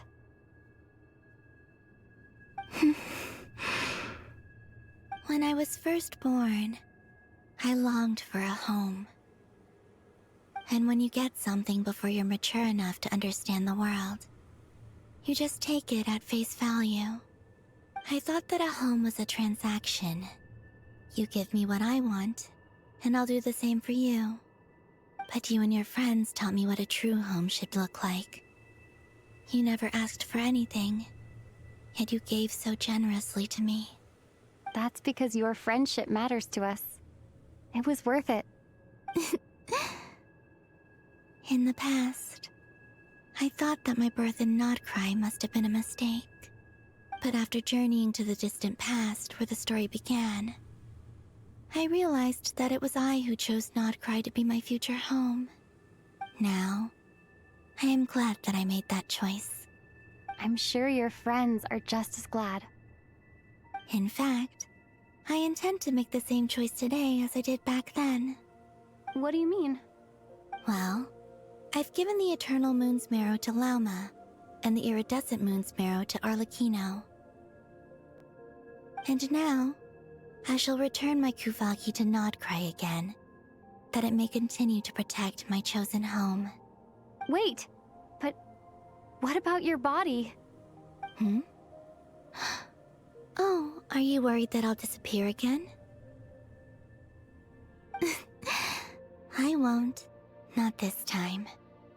The Frost Moon has now entered the fall sky, and I am the Trilune Goddess. I am only returning to Nodcry the part of me that it needs. I am giving what I can, because my home is worth it. Oh, and I have something for you, too. For me? Yes. Come closer.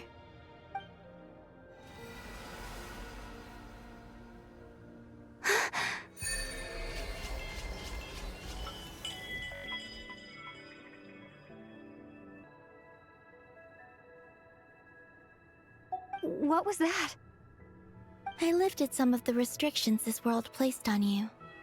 I trust this will help in your future adventures. My power. It feels like it's grown. I can use the elements more freely now. Thank you. This will be a great help. You're welcome. I see you as family, and after everything you've done for me, In fact, no. It's not because I owe you. It's because you're worth it. Here, this flower is for you.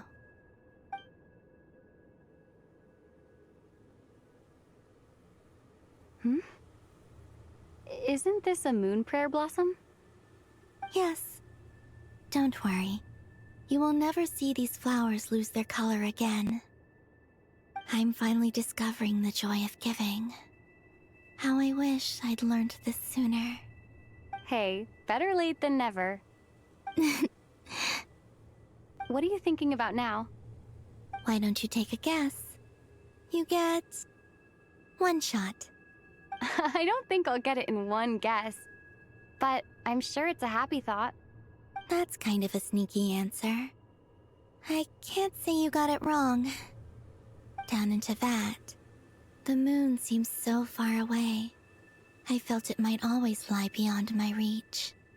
But on the moon, everything feels so close by. The haze that once enshrouded the skies has finally been dispersed.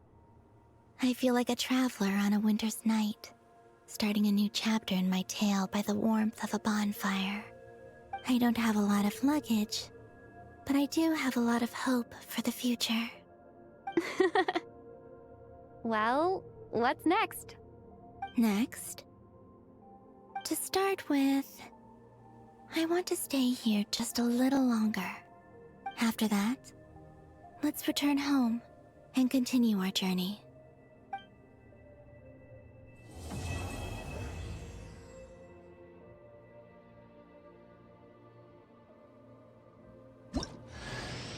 These clothes bring back so many memories.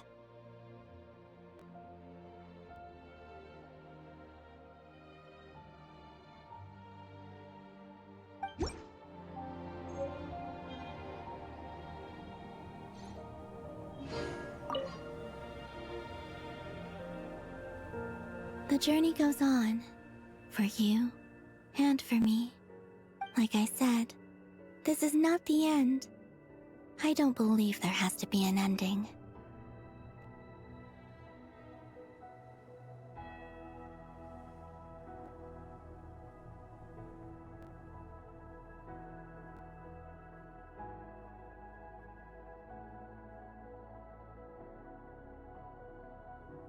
Oh, is that your next destination?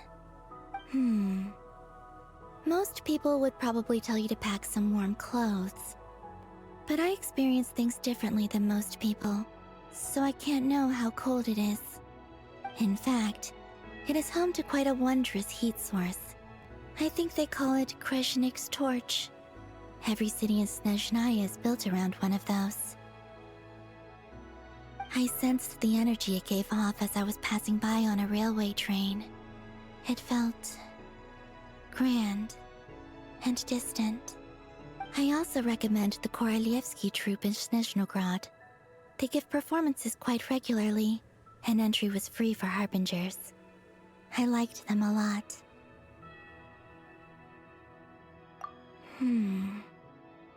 Ice cold and sharp. Crystal clear in some ways, yet profoundly unfathomable in others. Like the thick layer of ice on top of a frozen lake. That's just the impression that Tsaritsa gives me. I was never able to glimpse what truly lies beneath that icy exterior. In fact, I don't think the people of Snezhnaya even know what kind of power their god wields. Maybe that's because the Tsaritsa herself has never acknowledged, nor accepted that power. There's Regrator, the Rooster, and the Jester. Between them, they control a lot of what happens in Snezhnaya, but I can never wrap my head around how exactly power is split between them. I just know they are each responsible for many specific domains.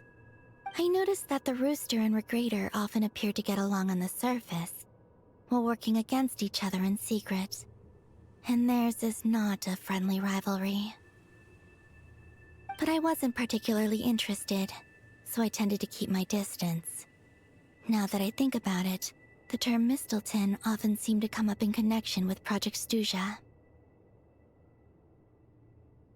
Once things settle down in Notcry, I'd like to explore the world beyond Snezhnaya.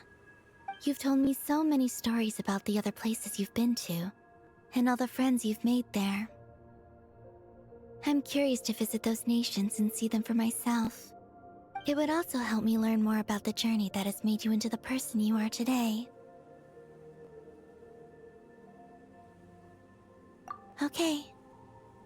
As you continue on your journey, don't forget to gaze up at the moon once in a while. It is, after all, no longer an illusion. It shall cast down its true moonlight, connecting us in truth.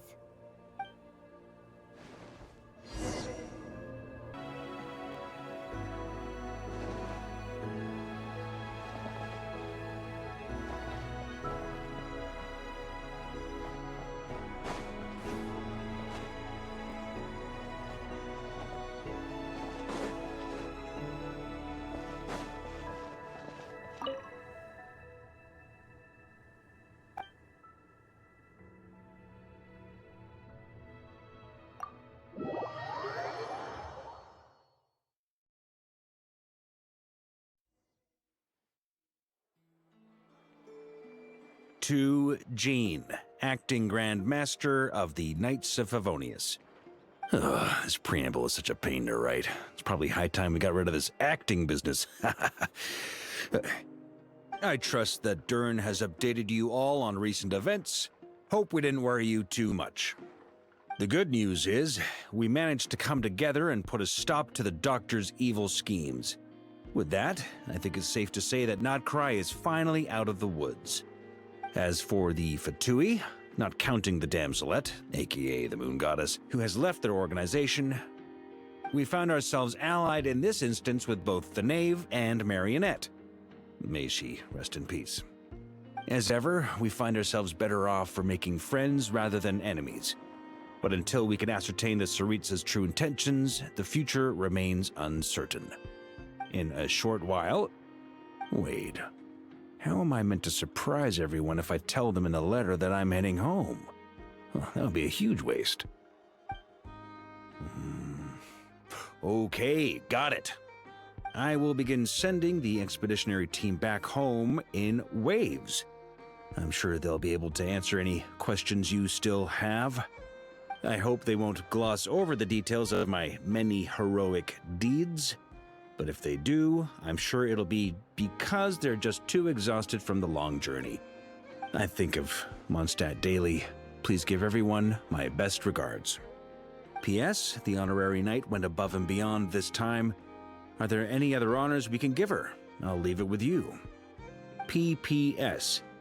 please be extra nice to Klee for the foreseeable future. I cashed in on the last favor that the Hexen Circle owed us, so we need to earn some more goodwill. If there's any serious problems, feel free to stick me in solitary confinement when I get back. I'll do the time for her. Whew. And that, as they say, is all she wrote. End of an era.